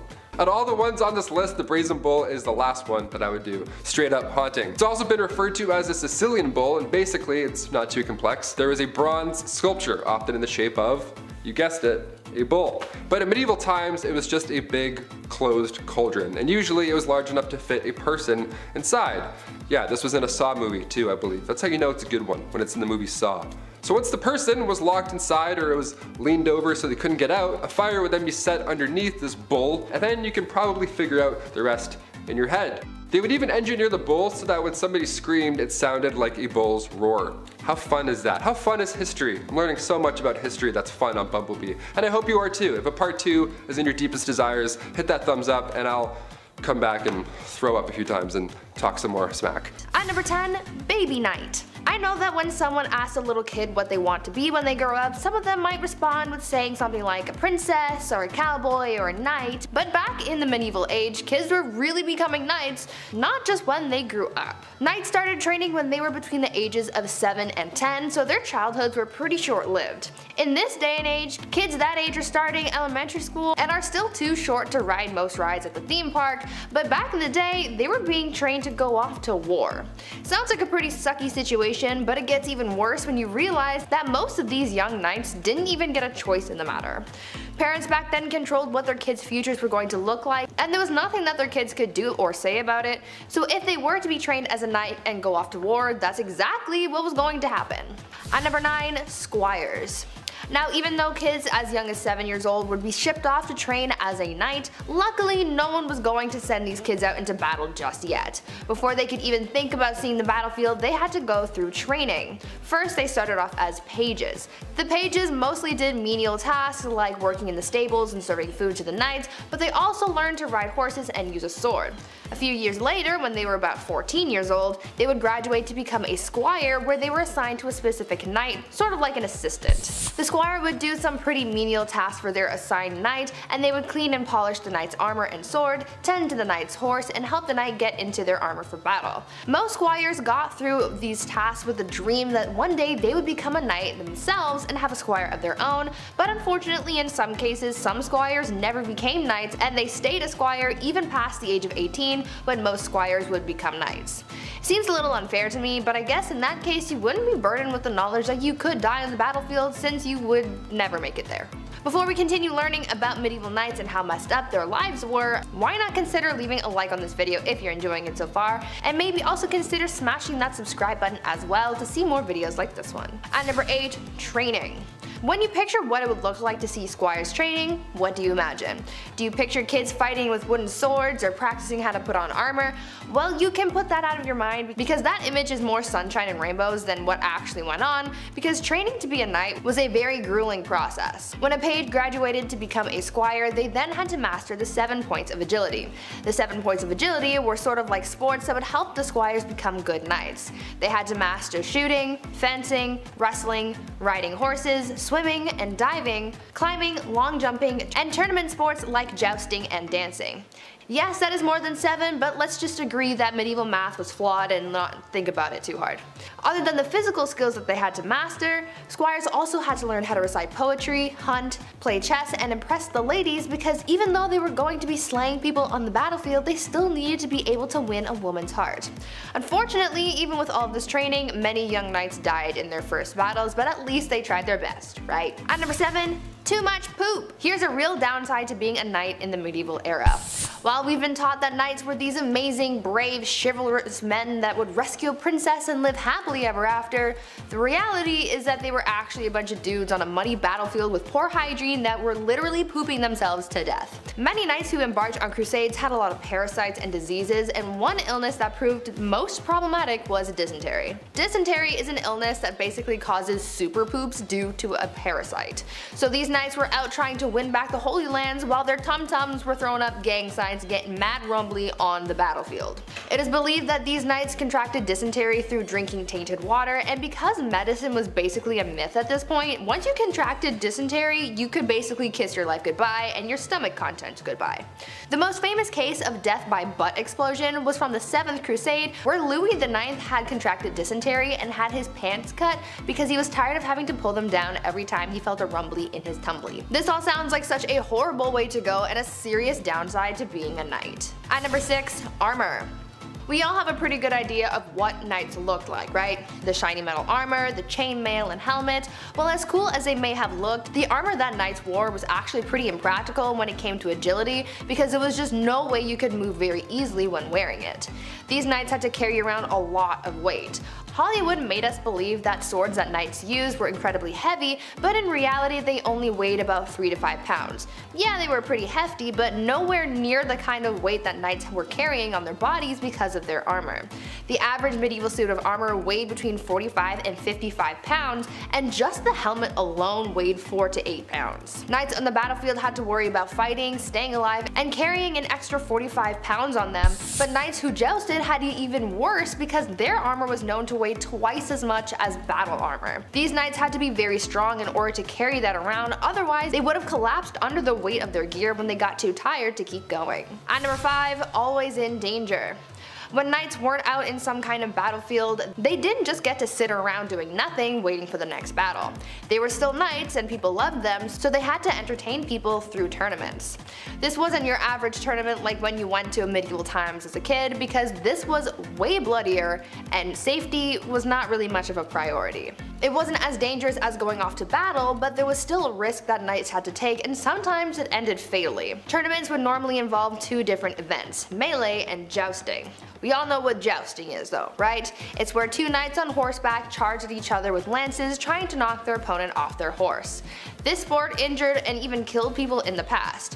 In 1559, the King of France, Henry II, was killed during a jousting tournament because his opponent's lance broke apart and sent splinters into his eyes and brain.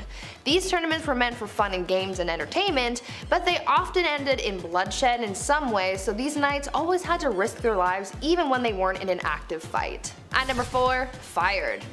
As with any kind of job, medieval knights could get fired. These days, if you get fired, you just have to find another job to fall back on, but for knights they had it much worse.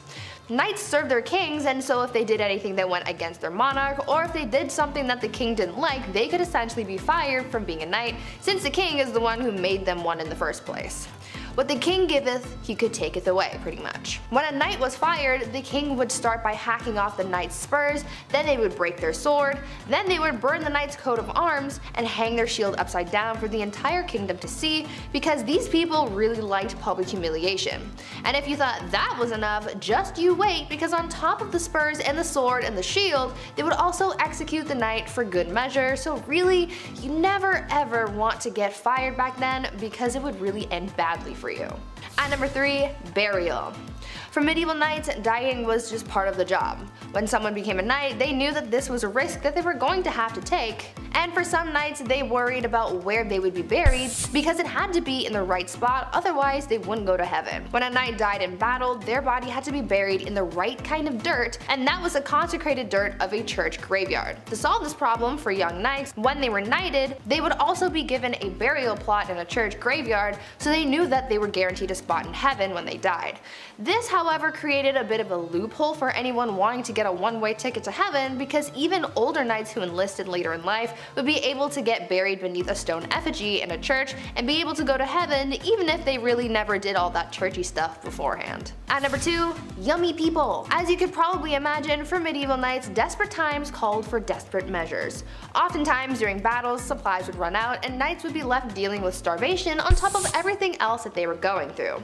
This proved to be a huge problem during the Crusades, because after supplies and food started to run out, people got desperate and started seeing other people as snacks, if you know what I mean. Some of the poorest crusaders resorted to eating people to get them through their journey to take back the Holy Lands, and as you can imagine, it was a pretty gory sight to see.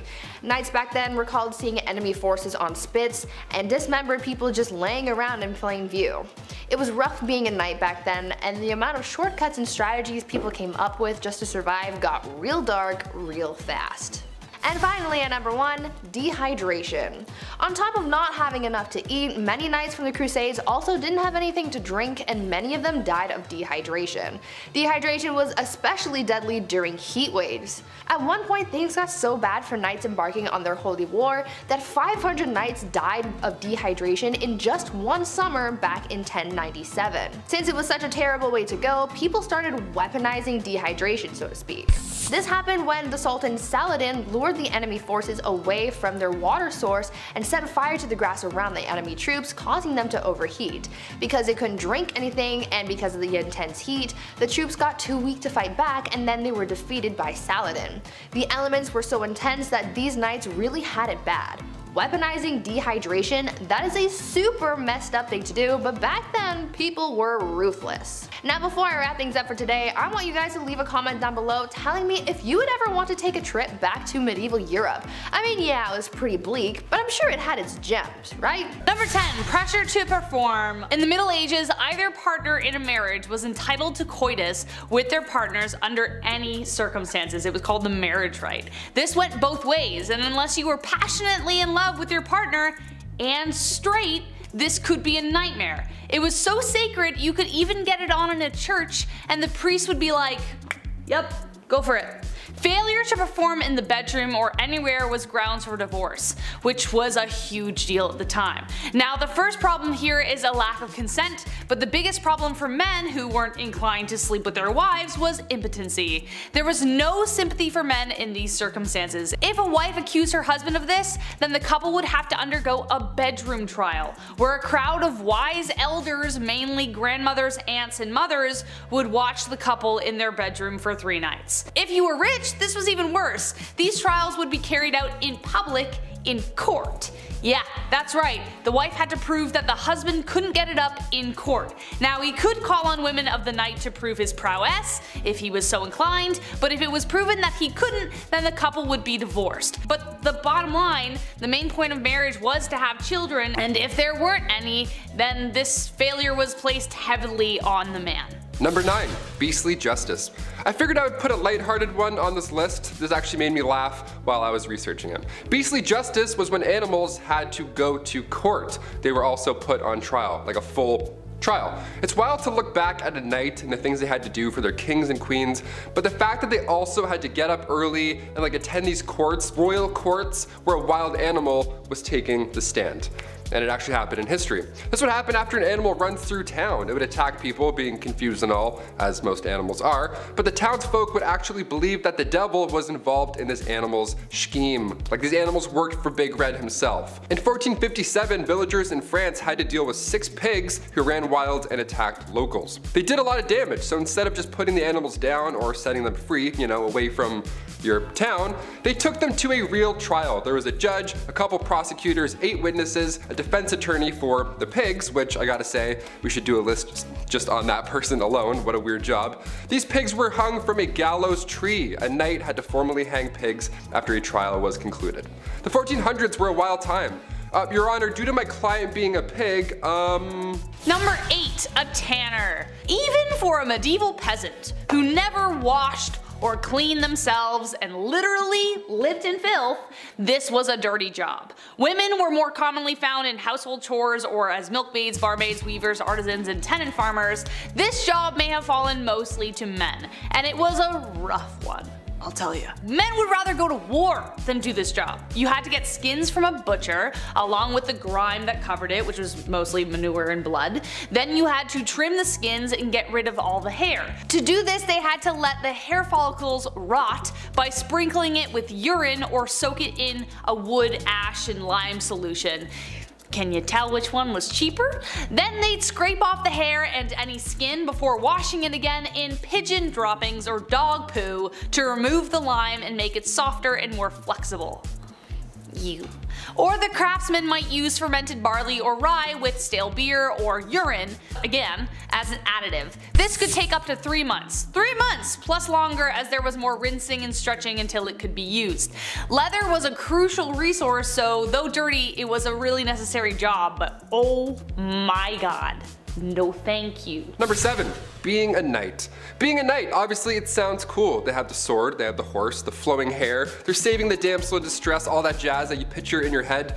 It actually sucked being a knight, a lot. First of all, chainmail. You know how heavy chainmail is alone? It's like 55 pounds, and that was underneath all of your armor. No way I could climb up on a horse wearing armor or chainmail. My knees would buckle. No thank you.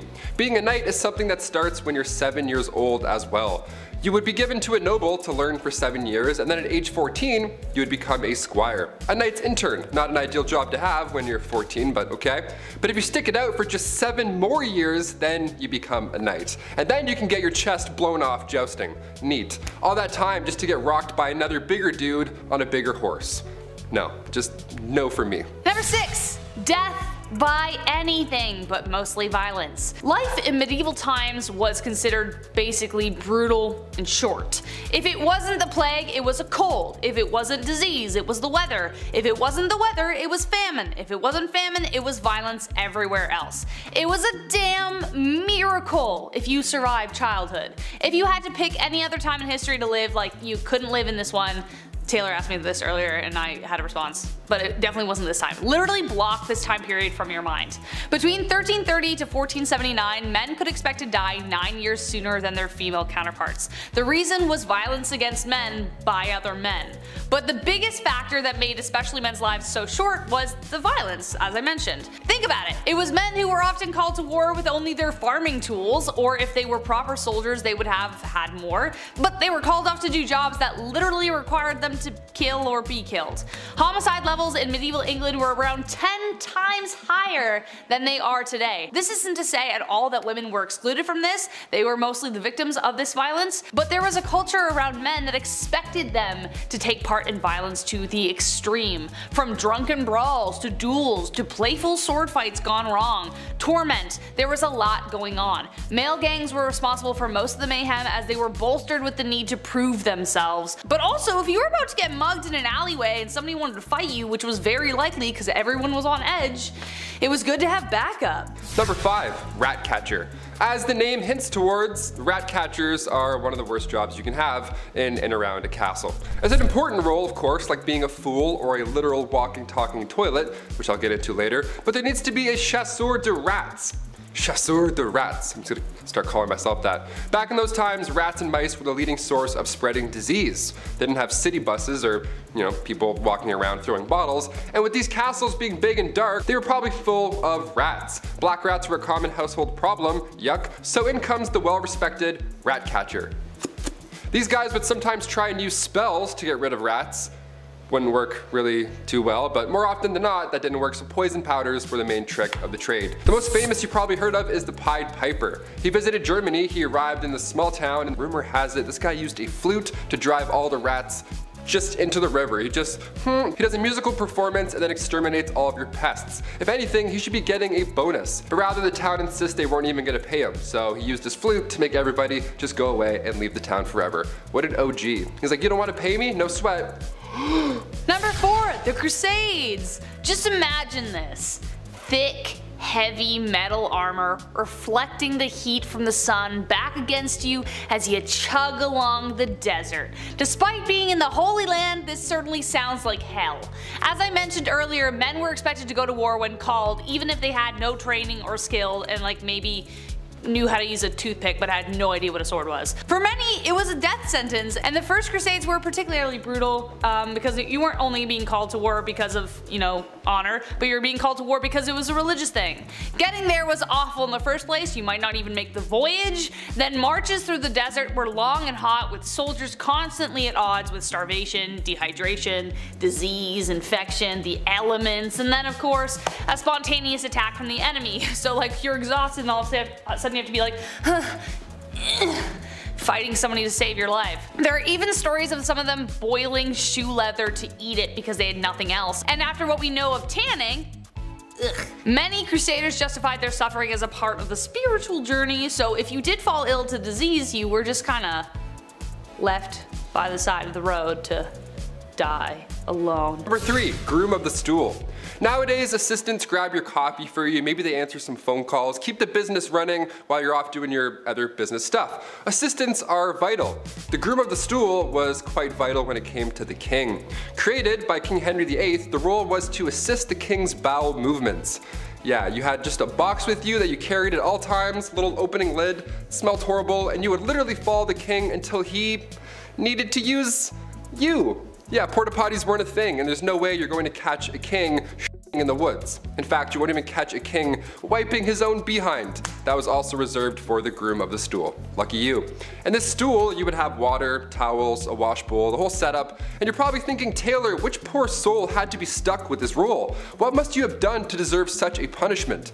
Well, this is the job you wanted, really. Only sons of noblemen could take on this role, and in doing so, they also gain access to every room, tons of nice clothes, any bedchamber furnishings, and of course, a high pay. Yeah. I would say this is the craziest job on this list, but it's really not. Number 2, the executioner. A man named Franz Schmidt meticulously chronicled his life as an executioner in detail, and well, as you can guess, it's not a fun one, but there was a lot of humanity behind it too. He had to start practicing on pumpkins at first, then graduate to live animals, and then humans. Who would choose a role like this? Well, though legally the role wasn't hereditary, it pretty much was by expectation and blood. The job was passed from eldest son to eldest son, with other sons being trained to fill vacancies. Daughters of executioners married sons of executioners, so the position would continue. As most people saw this as a pretty undesirable profession, it was difficult to keep anyone at their posts, so the job fell to the men who inherited the axe, as it were. So not legally, but it was. This cycle of executioners created something called executioner dynasties across Europe. The existence of these dynasties meant that men were trapped in this cycle of employment and had few other opportunities to work. It also meant you had a very lonely life, as people who associated with death weren't people anyone liked to hang around. And number 1, the gong farmer. The gong farmer, of course we had to end on this one, as it's definitely the most crappy of the list. Medieval washrooms are just horrible. They're not really a thing. They didn't have the sanitation techniques that we have today. Stuff would often pile up within the castle walls, and over time it would smell worse and worse. You can only imagine. The rat trapper would be around this area too, I'm assuming. So maybe they would see each other and fist bump and be like, hey, our jobs suck, nice, let's do it, get that bread. So these respected gong farmers, they would come in and take the bad stuff away from the castle. They were crap commuters, essentially. These cesspits were usually in the bottom of the castle, the lowest level, because you know how gravity and things work. These guys would go in and dig through years of yuck, piles of it, just moving all day long back and forth out of the castle. They too were paid well, really well obviously, but a lot of these gong farmers got sick. A good number of them just wouldn't come out of those pits. Pretty horrible, right? And on top of that, people didn't like talking to them. Their job wasn't cool like the guy who takes heads. Head and shoulders also didn't exist back then. They didn't smell the best. They were often just kind of and they cross the street. It was sad. It was all bad. Hashtag all bad. Kicking off the list at number 10, together at last. Remember when you were a kid and your mom would bump into their friend at the grocery store? That was the worst. While they caught up for what seemed like hours, you were bored out of your mind just staring at like bags of rice and cleaning detergent. That's when the shrew's fiddle comes in. Two women would be locked together, hands included, and face each other, all because they were too loud or they were arguing. These were used in the Middle Ages, most commonly in Germany and Austria, and the contraption would have 3 holes, one for each wrist and the third for your neck. Now sometimes they would attach a bell to these shrews' fiddles to alert the town that the victim was walking by, you know, in order to talk smack, maybe huck a tomato or two. But the double fiddle, that was the worst. You weren't released until the argument had settled. Some families have an argument shirt where they put the 2 little siblings in and they can't take the shirt off until they get along. This is like a horrible medieval ages version of that. Much, much more uncomfortable. Not made of cotton. Or funny. Just bad. Just all bad. Number 9, point blank period. Alright babes, let's try not to shudder, but let's talk about periods for a second. Aunt Flo, the Red Sea, Shark Week. So many names to describe a pretty sucky time for people who get their period, right? Well, it might suck these days, but back in the medieval times it was a hell of a lot worse. They just didn't have the same kinds of resources that we have today, so a lot of people had to use their noodle to figure out how to get by. Period products weren't really a thing back then, so people had to get creative. They would use rags or other linens to fashion a pad, but underwear also wasn't really all that popular yet, so they had to find a way to keep things in place. They would also sometimes fashion a makeshift medieval tampon of sorts where they would wrap cotton fabric around a twig and shove it up their hoo-ha. Sounds mighty uncomfortable if you ask me. Some people would also seek out bog moss because it was remarkably absorbent, so they would make their period products out of that sometimes too. This type of moss garnered the name blood moss because of its use in treating wounds and use in period products. For other people who just couldn't create these kinds of things, they would just resort to wearing red the whole time, so everything just kind of blended in. Menstruation, but make it fashion. Number 8, the ducking stool. This next one requires so much effort as like a team. I can't believe this was a real thing. The ducking stool was made to punish women involved in sexual activities. How dare you? Shame. Men were punished too, but if we know anything about history, it was mostly women who had to put up with this shit. There was first the standard ducking stool, so women would have to sit in this chair, strapped down while sitting outside of their home, or they were carried down the street. Humiliation at its finest. The town would be like, they had sex, can you believe it? Let's take the day off work and embarrass them now. Losers, they're the losers. So stupid, so backwards. The second version of the ducking stool was essentially the same thing, only it was ducked into a river over and over and over again to cool her moderate heat. At least that's what French writer Francois Maximilien Misson says. They should cool off all those angry villagers, if anything. I don't know, dip them in the river. They're the ones burning with rage because somebody who lives over there had sex once. It's really weird. Go home. Relax. At number 7, Satan's incarnate. Back in the medieval age, women were very much oppressed and incredibly misunderstood. I mean, they thought so many women were witches, and as time went on, the criteria for diagnosing a woman with witchitis or whatever got bigger and bigger to the point where literally any woman could be accused of being a witch for the most BS reasons. Back then, people thought that women were Satan's incarnate, and so they were predisposed to sin, and therefore, they had to be witches. Logic, not quite present, but go off, I guess. There were 4 reasons why a woman could be considered part of the devil's posse. 1, because it was believed that women are foolish and gullible, which is why they turned to magic. 2, because women are insatiable when it comes to their carnal pleasures, and so they seek out help from the devil to satiate their needs. 3, because women talk a lot and we speak lies apparently. And 4, because women are weak, and the only way we can seek revenge is by using magic powers and spells. Now what in the balls is this all about? I don't know. Maybe men in medieval times were just jealous that they couldn't kiki it up with the devil, or because they knew deep down that women run the world. Number 6, nosy neighbor. If you were a man back in the Middle Ages and you had an affair, well, you would have to pay a fine. And then that's it. You would go back to your life. But if you're a woman, like everything else on this insane list, it was so much worse.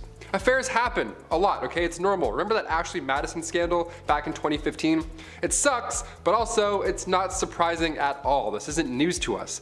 Back in the Middle Ages, women were treated the worst for these affairs. They would take their noses off. They would literally take a woman's nose and or ears off of their face because they had an affair. Frederick II used to punish adulterers by using rhinotomy. That was the removal of one's nose. The whole point of this was to make the victim unattractive. Isn't that the worst thing you've ever heard? This is a real thing people did, swear to God. Thing is, nobody is running around confessing that they're cheaters. Somebody has clearly spilled the beans, so they knew what was gonna happen if they got caught, yet they would still rat each other out. Meanwhile, the guy just pays a small fee. Snitches get stitches. Just saying.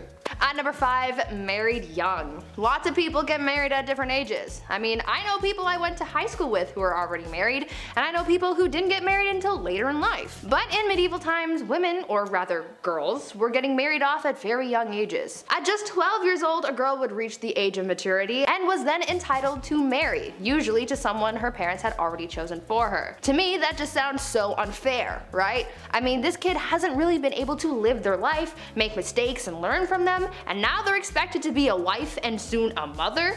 I could never. I mean, I'm only 22, so I'm not even thinking about those prospects, but I couldn't even imagine the amount of pressure that would be on a 12-year-old at the time. What's worse than just the age at which these girls got married was the treatment that they received from their husbands. Under civil law, a husband was literally allowed to physically harm his wife. In moderation, of course. It was actually a medieval tradition for husbands to, quote, treat his wife as a pupil and teach her manners. As you could imagine, this made a lot of wives really mad, and so many wives offed their husbands. But things rarely got better after that, because if they were caught, they would be sentenced to burn at the stake. Note to self: don't get married in medieval times. Number 4, the walk of shame. We've all heard the term walk of shame at some point, but what does it really mean? And also, where did it originally come from? Well, it was originally referred to as a skimmington or rough music. I know, it doesn't mean they would blast Slipknot this whole time. This was done to wives who were bossy or overbearing. They would be forced to walk through the entire town barefoot. All those crooked, horrible stone roads, ankles just toast. It was horrible. They would also be scantily clad too, because why not? Because men are making the rules, that's why. And as you guessed it, crowds would be waiting outside, all prepared to bang pans and yell horrible things at her. I guess these dudes just never had jobs. I don't know, they were just always on standby, ready to yell at a lady walking by through town, bare feet, all because she was deemed too bossy. Okay. If you're wondering who exactly is responsible for these public humiliations, the court. The official court. Judge Judy back in the day would be like, yes or no, did you raise your voice? Okay, case dismissed.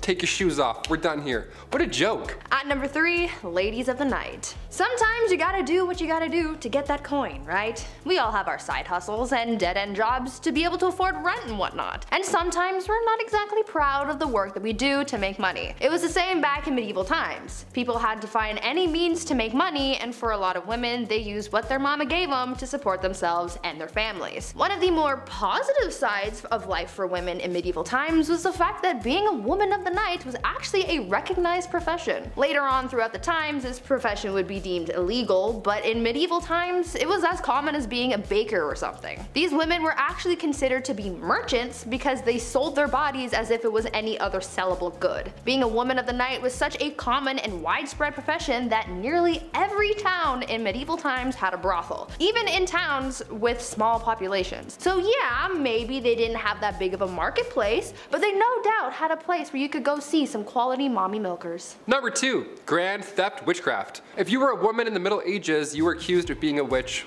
pretty often. They thought women communicated with the devil, like Bree mentioned earlier, just because some townsfolk with 3 teeth said so. Great, thanks Abe. Good job, good report. The punishment for practicing witchcraft wasn't a heavy fine like guys who cheated, but they would be burnt at the stake. This was popular in Scotland along with drowning. Those are the 2 big ones. Remember earlier how I said women would sometimes be dipped into a river or a pond? Well, they would also sometimes just be left there. It's called witch dipping, and depending on if she floated or sank, that's, you know, witch or not. The dumbest thing I ever heard. If you were charged with treason or witchcraft, that was the ideal punishment, because it surely beats burning to death in front of an entire village. This all got out of control come the start of the 17th century with the Salem witch trials. That's when people were like, you know what, I think this is wrong. I think we should stop, let's put this torch out, I think we're good. That's when 19 people were executed for being witches. God forbid you knew how to do bedmas in the Middle Ages. Also, that's a lot of coordination to get that many townsfolk together and be like, okay, you need this, how many people are standing here? Almost like you would use basic math to figure that out. you're a witch too. Spoiler alert, we're all witches, because we know things. I don't know. I hate this. And finally at number 1, crimes of the heart. For some unknown reason, people were really out here in these streets in medieval times trying to accuse women of everything. Witchcraft was a common accusation, but the other common crime that women were often accused of was adultery. But you see, the thing is, someone could accuse a woman of adultery even if she never had physical contact with another person. Now, how the heck does that work, you ask? Well, it depended on where these people lived. During the medieval age in the Byzantine Empire, it was considered adultery if they spent a night outside of their husbands' or parents' homes. In Slavic parts of Europe, a woman could be considered guilty of infidelity for simply going to a public event. I'm pretty sure with this logic, if you even breathed in the same general vicinity of a man, then you could be accused of adultery. I mean, what the F is that up? The only bright side, I guess, is the fact that when it came down to punishments for adultery, men usually got the worst punishments in comparison to women. However, they would be accused of this crime way less often than women, so I guess in a way we still got the short end of the stick. Damn it. Kicking off the list at number 10, leave. One of the first things you'd want to do if you magically were able to travel back to the Middle Ages is come right back. Yeah, it's not knights in shining armor and drinking unlimited IPAs in a heated cot. It was the Dark Ages. It sucked. More often than not, if you lived through the Middle Ages, you never left your village. Because where would you go? The world is also dark and dangerous. Nothing's built yet. You can't warm up in a coffee shop until your Uber arrives, right? Most travelers just slept outside or under some bushes. Records from that time show that the average person didn't travel in their entire life. The rest of this list should also explain why. Number 9, forget a watch. It's pretty easy to find out what time it is today. You can check your smartphone, you can check your watch, you can check your smart watch. We have everything. We don't even have to adjust the hours anymore during daylight savings. That's how easy it is now. You don't even notice anymore. You're like, why is it all of a sudden? Oh, got it. Apple, so good. Back in the Middle Ages, obviously it was harder to check the time. Minutes didn't even exist yet. Yeah, that tripped me out when I was reading this. The day was divided by 7 long hours. They used water clocks, sundials, all that jazz, but none of them could really tell time to the minute. That long ago, the idea of a minute wasn't a thing. Christian monks were on a tight schedule for work and prayer, so they were actually the first recorded timekeepers in medieval Europe. Imagine being referred to as a recorded timekeeper. What time is it? I'm like, 8. They're like, yo, he's good. Let's get out of here. This guy's so good. Even so, the length of those hours depends on what time of year it is. Winter and summer months matter. As a Canadian, let me tell you, these dark, cold winters really do suck. It gets dark at like 4 p.m. now. Finish work, I'm like, well, I guess I'm going to bed. I don't know. Number 8, forget a mask. The plague made a mark on humanity in the Middle Ages. Back then, they didn't wear a mask and social distance. When Europeans were hit with the Black Death in 1348, fleas carried by rats were mostly to blame. Around 1/3 of the population was killed, and it was easily contracted. One sneeze later and your lungs are filling up with liquid. Life expectancy in the late 14th century was 20 years old because of this thing. There was little to no knowledge about germs or how they were spreading, so you'd be in the middle of a literal plague. There'd be bodies lying everywhere, people are dumping their doo-doo out windows. Be like, oh, good evening, madam. And then you'd inhale, and then. Number 7, get married.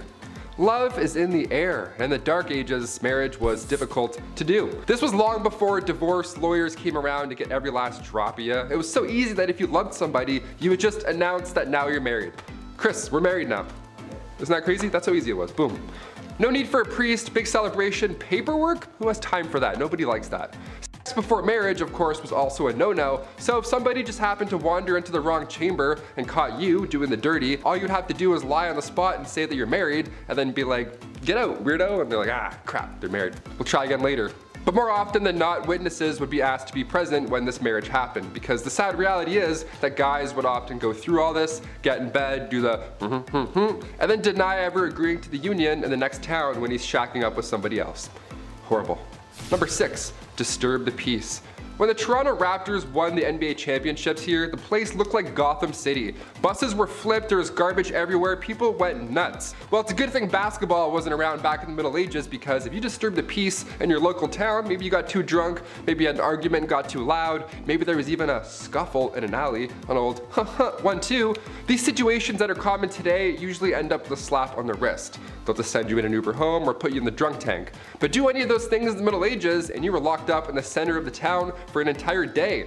You'd be locked to the pillory while the town threw stuff at you and said horrible things. They would assault you verbally all day long in the sun. And depending how bad you were the night before and which town you upset, your punishment could be 30 minutes, it could be short and sweet, or it could be all day long and brutal. Both of these sound awful with a hangover happening at the same time. Hit that thumbs up and keep the peace. Number 5, steal. While it's next to impossible to prove your marriage to somebody, it was also pretty tough to catch a thief. No alarms, no cameras, it was literally like Assassin's Creed. You would just throw your hood up, grab an apple, hide it, and then sprint into the woods for 30 minutes and be like, yes, I got away safely. The markup for stealing was also pretty insane for the time, but it made sense. If you stole something worth half a mark in Danish-controlled parts of England, you would be fined 80 times whatever you stole. So you'd better be a track star. If you're stealing that pie, you're like, I gotta go. My family needs this. Each ruler had a different way of dealing with theft, so you may have gotten off lucky sometimes. Not trying to promote stealing here, but I'm talking about a time where people would risk their life to steal a loaf of bread for their family, you know? Not just like pickpocket a BlackBerry. But again, sometimes depending on where you got caught, you would lose an ear or you would lose a hand for stealing a cranberry. Anything over half a mark often resulted in death as a punishment. So run fast. Number 4, blasphemy. When the Catholic Church was running the show during the Middle Ages, you better have been part of the God Squad or else you're gonna join them, apparently. Thomas Aquinas wrote about blasphemy in the Middle Ages, saying that if we compare murder and blasphemy as regards to the object of those sins, it is clear that blasphemy, which is a sin committed directly against God, is more grave than murder, which is a sin against one's neighbor. On the other hand, if we compare them in respect of the harm wrought by them, murder is the graver sin, for murder does more harm to one's neighbor than blasphemy does to God. Yeah, that's what you gotta deal with if you went back in time. Good luck, hope you're religious. If you spoke ill of the church and had beliefs of your own, God forbid, pun intended, that was one of the most wicked crimes to date. If you were charged with blasphemy, your tongue was removed with hot tongs or pliers. Awful. According to the Old Testament, other punishments would include stoning or hanging. All because you said, I don't like him, I don't like that guy that does things. The way he's doing this, I'm hungry and I'm in pain and my family's dead. I don't know. Sorry. Blasphemy was common because you could accidentally do it, unlike stealing, you know? On my way to the studio today, I slipped on some ice, and let me tell you, if I was in the Middle Ages, I would have been charged twice before 9 a.m. Number 3, live in the city. Okay, you may grow up wanting to live in the big city, the Big Apple, the city that never sleeps. Whatever pulls you to the city, it would have been a lot different back then. Living in the city sucked. It was actually preferred to live in the countryside in the middle of nowhere. Like starving was better than this, really. If you were poor in the city, you had a short and nasty life. Cities were often built near rivers, but it didn't take long for said rivers to be full of sewage. Stinky water. I mentioned the plague earlier. Just like today, numbers pop in large cities, so if disease hit the town, it hit the town pretty hard. Just constantly wiping out these packed crowds over and over. And maybe you're a fan of the nightlife. Maybe you wish you were able to hit up these local medieval taverns, have a ye old IPA, ale, whatever the hell. It wasn't even that fun. Curfews were strict, and if you were caught outside of that curfew, the odds of your drunk self getting robbed would be pretty high. Also, cities had public bathhouses too, which sounds nice, but again, during the Black Death, maybe let's not take a dip today. Let's just wait. Let's just wait a week. Number 2, wear stripes. On Wednesdays, we wear pink, but we never wear stripes. Medieval Europe, if you were caught wearing stripes, maybe you're trying to make a fashion statement, you could literally end up dead. There isn't a gang of mimes that will silently take you out if you wear their colors. No, stripes in medieval Europe was seen as the devil's clothing. There are accounts of real people getting arrested for wearing stripes. That's it. Where and when this began, it's hard to pinpoint, but in 1310, in the French town of Rouen, a cobbler was sentenced to death because he decided to wear stripes that day. It was a big deal though. It wasn't a law that changed depending on what town you're in. It was bigger than that. In 1295, Pope Boniface VIII banned religious orders from wearing any type of striped clothing. So it wasn't like, oh, this town's cool, you can wear stripes here. It's like, no, you're the devil. Bye. And finally, number 1. Witchcraft. Whenever we think back to the Middle Ages, it's hard to forget that we once would accuse others of being a witch. It's like 5 plus 5, I think that's 10. We're like, how did you know that? You're a witch. You're definitely a witch. They would accuse animals of witchcraft, wizardry. No better sous chef than a golden retriever, just mixing up some potions. To be fair, Air Bud played like 9 different sports, so I don't completely disagree on that thought. But cats? What's a cat doing? with a cauldron. On the official list of victims from the Salem witch trials, 2 cats were accused as well as 2 dogs. If their pet was behaving strangely, it must mean that they're working with witches in the middle of the night. Nothing to do with the poisoned rye just all over the floor. It's for sure a part-time witch. Villagers believe that witches traveled at night not by broom but by riding on the back of your furry friend. And it also wasn't just dogs or cats. They thought witches rode pigs, wolves, dogs, even turtles. Imagine a witch riding a turtle. I'd be like, I'm good, I'll beat you there. Even so, if you were convicted of being a witch, you had to confess. If you confessed to being a witch, your life was spared, and oddly enough, if you refused to confess, then you were executed. In the meantime though, being a witch and all, your head was being dunked in water, you were sleep deprived, these horrible torture methods were used until you were so broken that eventually you just admit to being a witch. You're like, fine, me and Airbud, we witch it up, happy, and then you're fine. If you were suspected of witchcraft, you also had to get naked in front of all these creeps while they looked for the devil's mark. The devil's mark being a birthmark or a mole or freckle, blemish on the skin, whatever. All signs of making deals with the devil, apparently.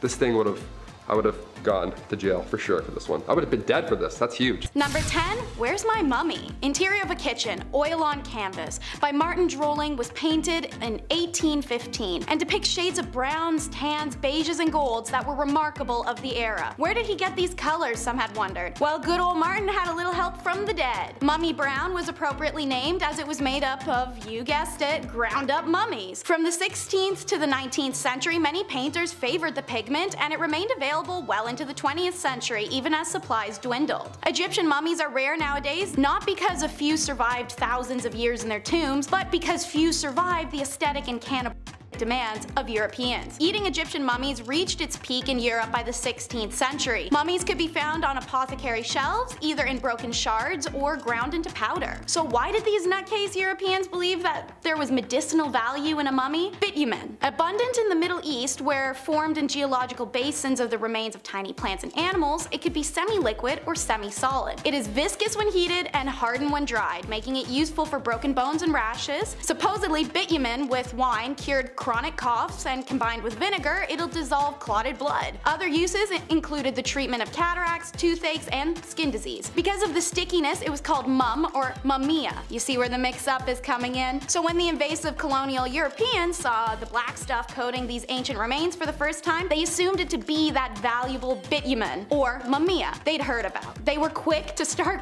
gobbling it down. The mummified remains of Egyptian pharaohs were sold as medicine in Germany well into the 20th century. And speaking of the dead, how about using them for decor? Ballroom of Bones is number 9. Not all bones are tasty enough to eat, and sometimes you got more of them than you can handle, so that's where ossuaries come in. In older times when people perished often before 50, there was obviously a lot more human remains to be disposed of. But sometimes there's not more space. So, as a space-saving technique, the skeletal remains of buried bodies would be dug up and moved into underground crypts called ossuaries. Many more remains could be stored that way, as bones didn't need the whole space that a body did, and could also be stacked, hung, or broken into position. The Brno ossuary in the Czech Republic is the second biggest in Europe, featuring chandeliers, artwork, words, crosses, really anything that can be made up of bones. These structures and pieces can be incredibly elaborate. Hull State Charnel House features hundreds of hand-painted skulls, and the Sadlec Church ossuary even features a large crown made up of human remains hanging over the pew where they preach from. If you're goth, you may want to consider that for a marriage location. Let's get hot with Greek fire in at number 8. Greek fire, arguably the Jesus of the flame world for its ability to walk on water, baffles historians and scientists alike to this day. Invented in the Byzantine Empire in the 7th century, this fire was used to defend their empire from invaders. Countless documentation verifies to us today that the stories of this fire was very real, but because its formula was a state secret, nobody's quite sure what it was used to create this liquid. The substance could be thrown in pots or shot from tubes. It apparently caught fire spontaneously and could not be extinguished with water. It could burn on top of it. It was heated and pressurized, then delivered via a tube called a siphon at the Grecian enemies. What's truly fascinating about Greek fire is that armies who captured the liquid concoction were unable to recreate it for themselves. They also failed to recreate the machine that it was delivered from. To this day, nobody knows exactly what the ingredients went into this mixture. Dance the day, night, and your life away with number 7 in the countdown. The Kabik incident is one of the first few recorded instances of dancing plagues. Later, there are stories of unstoppable, sometimes fatal, dancing in the German town Erfurt in 1247. Shortly after, 200 people are said to have danced themselves all over a bridge of the Moselle River in Maastricht until it collapsed, drowning them all. The 1518 event was most thoroughly documented and probably the last of several such outbreaks in Europe, which took place largely between the 10th and the 16th centuries. A woman reportedly stepped into the street and began dancing, seemingly unable to stop, and she kept dancing until she collapsed from exhaustion. After resting, she resumed the compulsive, frenzied activity. The more she continued, the more others were afflicted, and within a week 30 others mimicked her strange behavior. Alarmed city officials thought maybe more or better dancing was the solution, so they gathered up the real pros and some music and arranged dancing halls to help the afflicted boogie this out. Instead, the opposite happened, and now as many as 400 people were consumed by the dancing compulsion. A number of them died from their exertions. In early September, the mania began to abate, and that's the last we know of this phenomena. So what is this plague, and why were all these people dancing themselves to doom? Well, the explanation at the time was the usual stuff like demonic possession or your blood was too hot. Modern day, it's likely because of ergot poisoning from molding rye flour used to make their bread, as it's been known to cause hysteria and convulsions. To this day, hundreds of accounts of dancing plagues are found recorded in Dark Ages, but we have no explanation as to why. I don't see dead people, I see green people.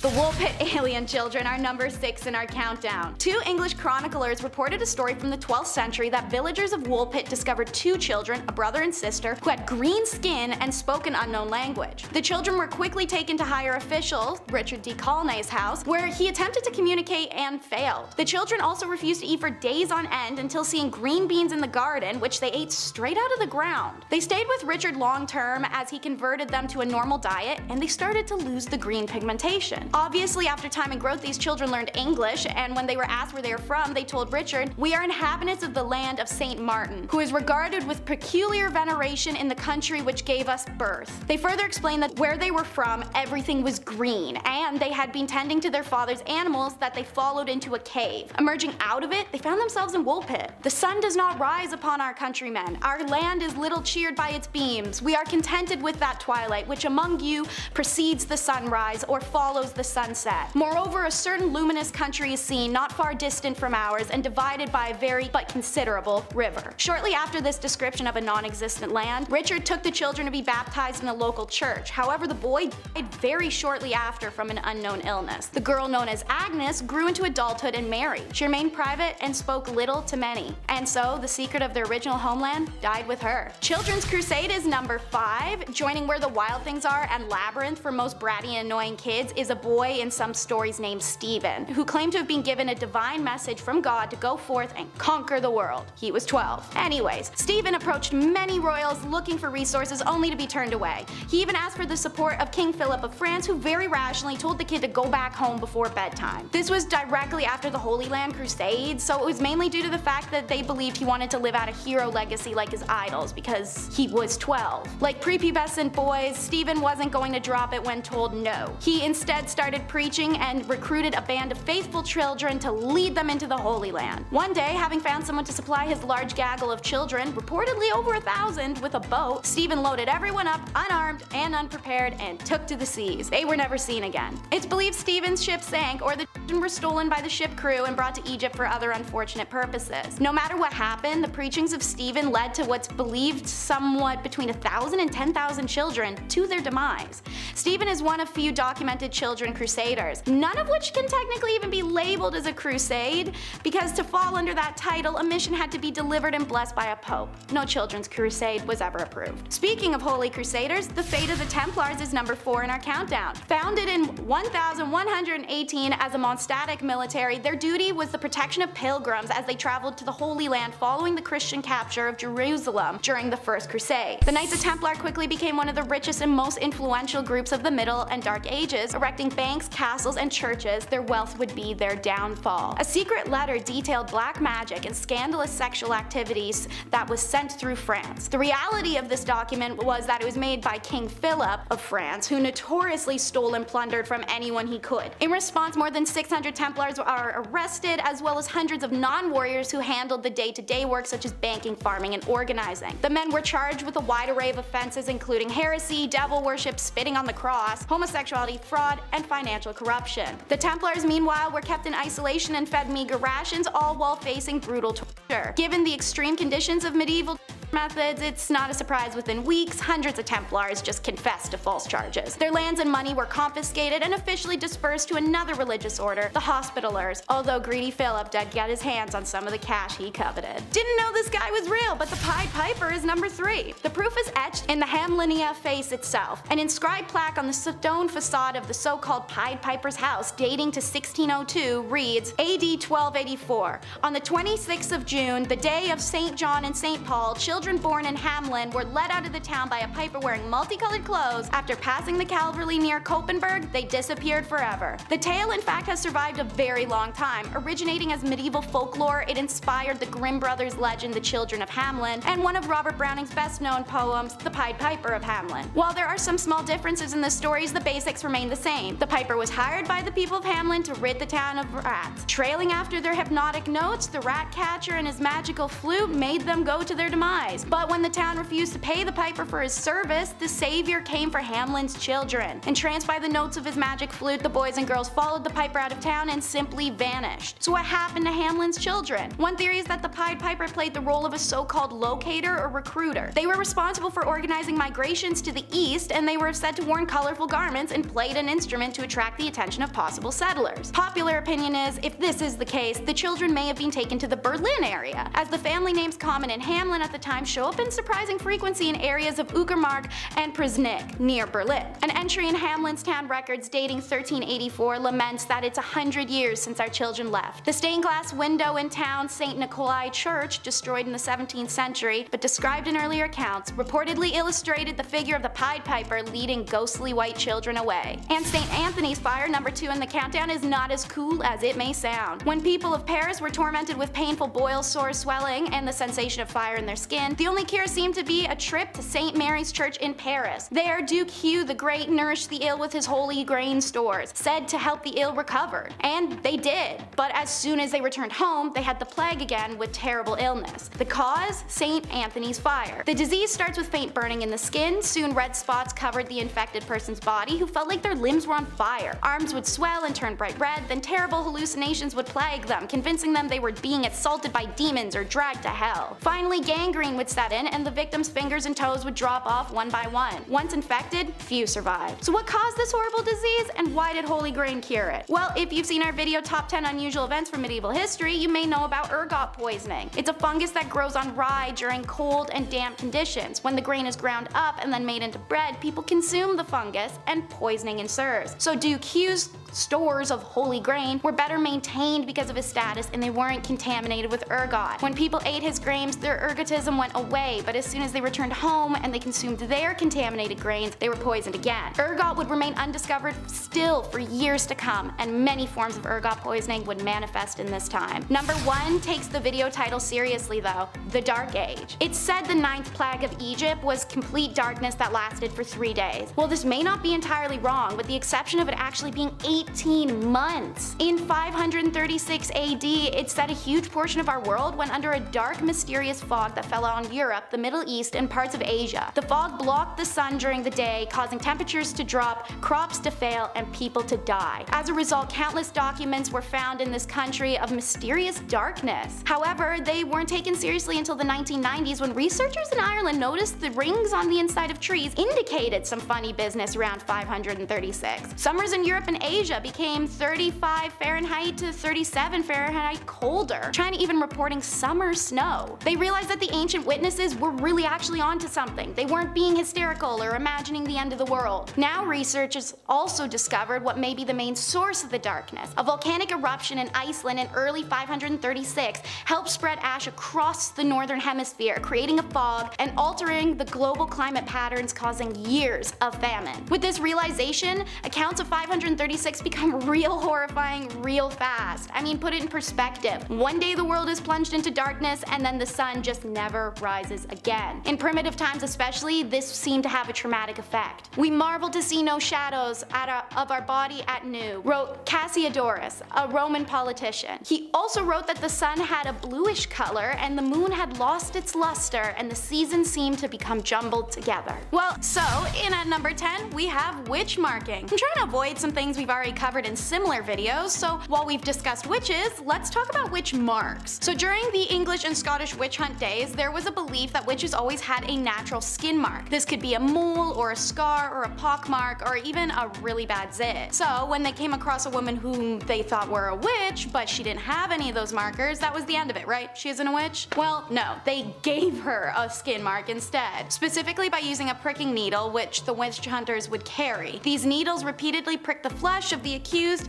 until it produced the result that wouldn't bleed but was insensitive to pain, which fulfilled the criteria of a witch's mark. It's a subtle punishment for something that they were yet to be accused of, because by giving them the mark, they could now accuse them. These witch hunt days were a whole mess. Number 9 is marking your territory. Not in a cool, sexy, I got a tattoo way, more in a Scarlet Letter kind of way. As you'll learn in this video, a woman who cheated or even was single and just engaged in intercourse of her own free will could be classified as a sinful adulterer and cheater and be punished, usually a lot worse than a man. So when Nathaniel Hawthorne wrote The Scarlet Letter, he took inspiration from real life events. The letter, which for the character Hester Prynne was just a red A, was usually the letters AD, which stands for adultery, as outlined by the Plymouth Colony Law in 1658. Multiple accounts across Europe verify that someone who was being marked was to be seen out in public without it, could be subject to public whipping and other public humiliations that ensured a person's social alienation. Like in The Scarlet Letter, when Puritan minister Arthur refuses to admit his sinful side of the act with Hester, he's branded with an A in his chest. In a man's case, while this was of course painful, it was allowed to be hidden. He also didn't have to face the societal consequences the way any woman would have. For number 8, we travel to discuss status degradation. While it still persists today, not everyone knows what it means. So essentially, you do something wrong, oopsies, you lose some of your basic human rights. You could steal something, have relations out of wedlock, cheat on your partner, miss some work. Every empire that has used this tactic has had a variety of ways that you could mess up and receive this punishment. Naturally, in times where a woman was property and couldn't buy things, own things, or do things, or breathe without having a man side-eye her for it, this was a monumental punishment to receive. Under the Roman Empire Augustus, who reigned from 27 BCE to 14 CE, a woman guilty of adultery could lose several rights as a citizen and suffer a financial burden. Noblewomen in the Kingdom of Korea during the Chosun dynasty faced a similar degradation of their societal status if they were found guilty of remarrying as a widow.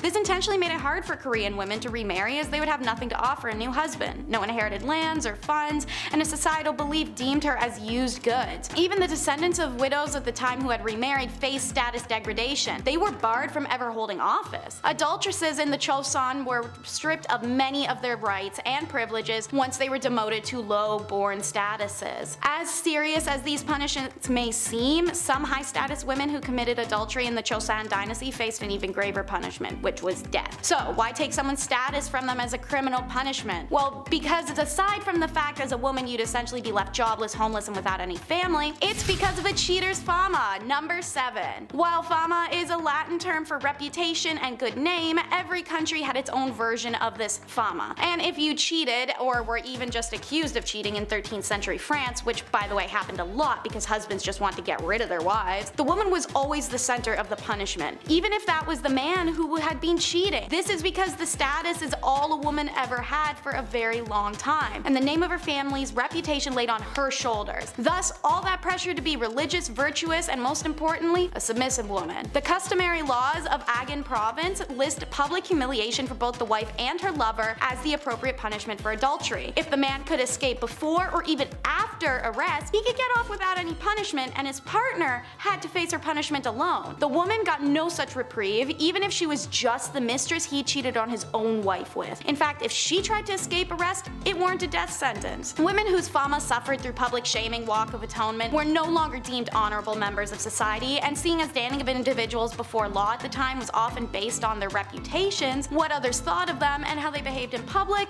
she'd be left As I said, homeless, familyless, and dejected. For my Game of Thrones people, think Cersei. Number 6 is no protection. Get your mind out of the gutter. That's not what I'm talking about. I mean, there's no protection from capital punishment. While civil laws were easier to work around by just getting married alone, you can borrow money or property, you can buy things that you couldn't before and sign contracts, the criminal law didn't bend to a married woman, as she faced the same penalties as an unmarried one. Now, there are technically one exception, pregnancy, but only because it could potentially be a boy, which is insane. Additionally, all women were exempt from certain torts, such as the breaking wheel. But man, when a woman got capital punishment, it was the one and only form, and it was the most brutal and painful one, burning at the stake. By the way, they claim this was the only and the necessary option of execution for a woman, as it's a preservation of female modesty. Apparently, other forms of execution were unbecoming of a woman. Although there may be some truth to this wild justification, modern historians have rounded it down to just misogyny, as well as a deep-rooted suspicion and dislike of women as the root of this execution decision. Essentially, when given the opportunity to punish a woman, men went ham for it and wanted to see her suffer as much as possible. So women experienced the worst executions of the Dark Ages. Number 5 is why women want to stay in religious favor. In medieval Europe, a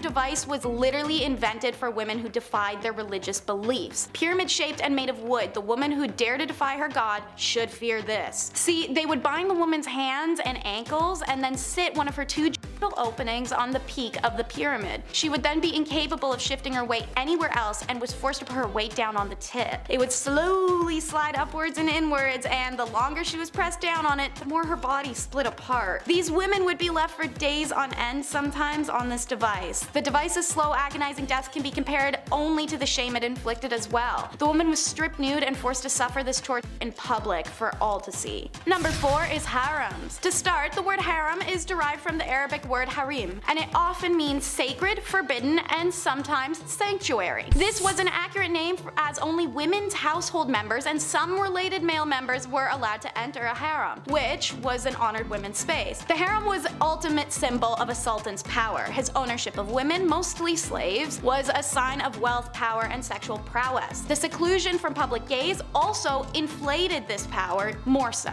But a royal harem could be a place of filth and stink where chaos and emotions ran high. This was the price of being property. Used by the emperors and his sons, you could either be favored or so hated that one day you vanish and rumors of your exile whirl amongst your peers. These ladies usually did not have the liberty to move out of the harem as they liked, but inside the harem they could move around as they pleased. There was no sisterhood in them either. Socializing amongst themselves was usually not friendly, and jealousies were shown directly. Makes sense, as status and position of authority in the harem were determined by the place that they had in the emperor's favor, and to give the king his first male child was a great competition in this regard, resulted in unpleasantness through the royal harem. Everyone tried their best to please the emperor and turned her bad qualities like jealousy, aggression, or short-tempered attitude onto other women. Seeing as many of these women were stolen from outside the empire, let alone inside, frustration with language barrier and culture clash was also a huge source of contempt. Sometimes the women would lie to the sultan to have others disposed of, or they'd simply gang up on one another. Regardless, harems were places of drama, inequality, and a race to be favored as a ticket out of sexual servitude. Hidden sexuality is number 3. There were plenty of mainstream laws in medieval and middle Europe against male homosexuality, and while it wasn't considered as serious, lesbianism still posed a threat to the ideals of a male-centric societal order. A law written in 1260 France stated that women caught engaging in homosexuality shall undergo mutilation on her first and second offense, and on her third she must be burned. This is one of the only laws to specify consequences for lesbianism, but the 13th century and Christian perspective of sex radicalized further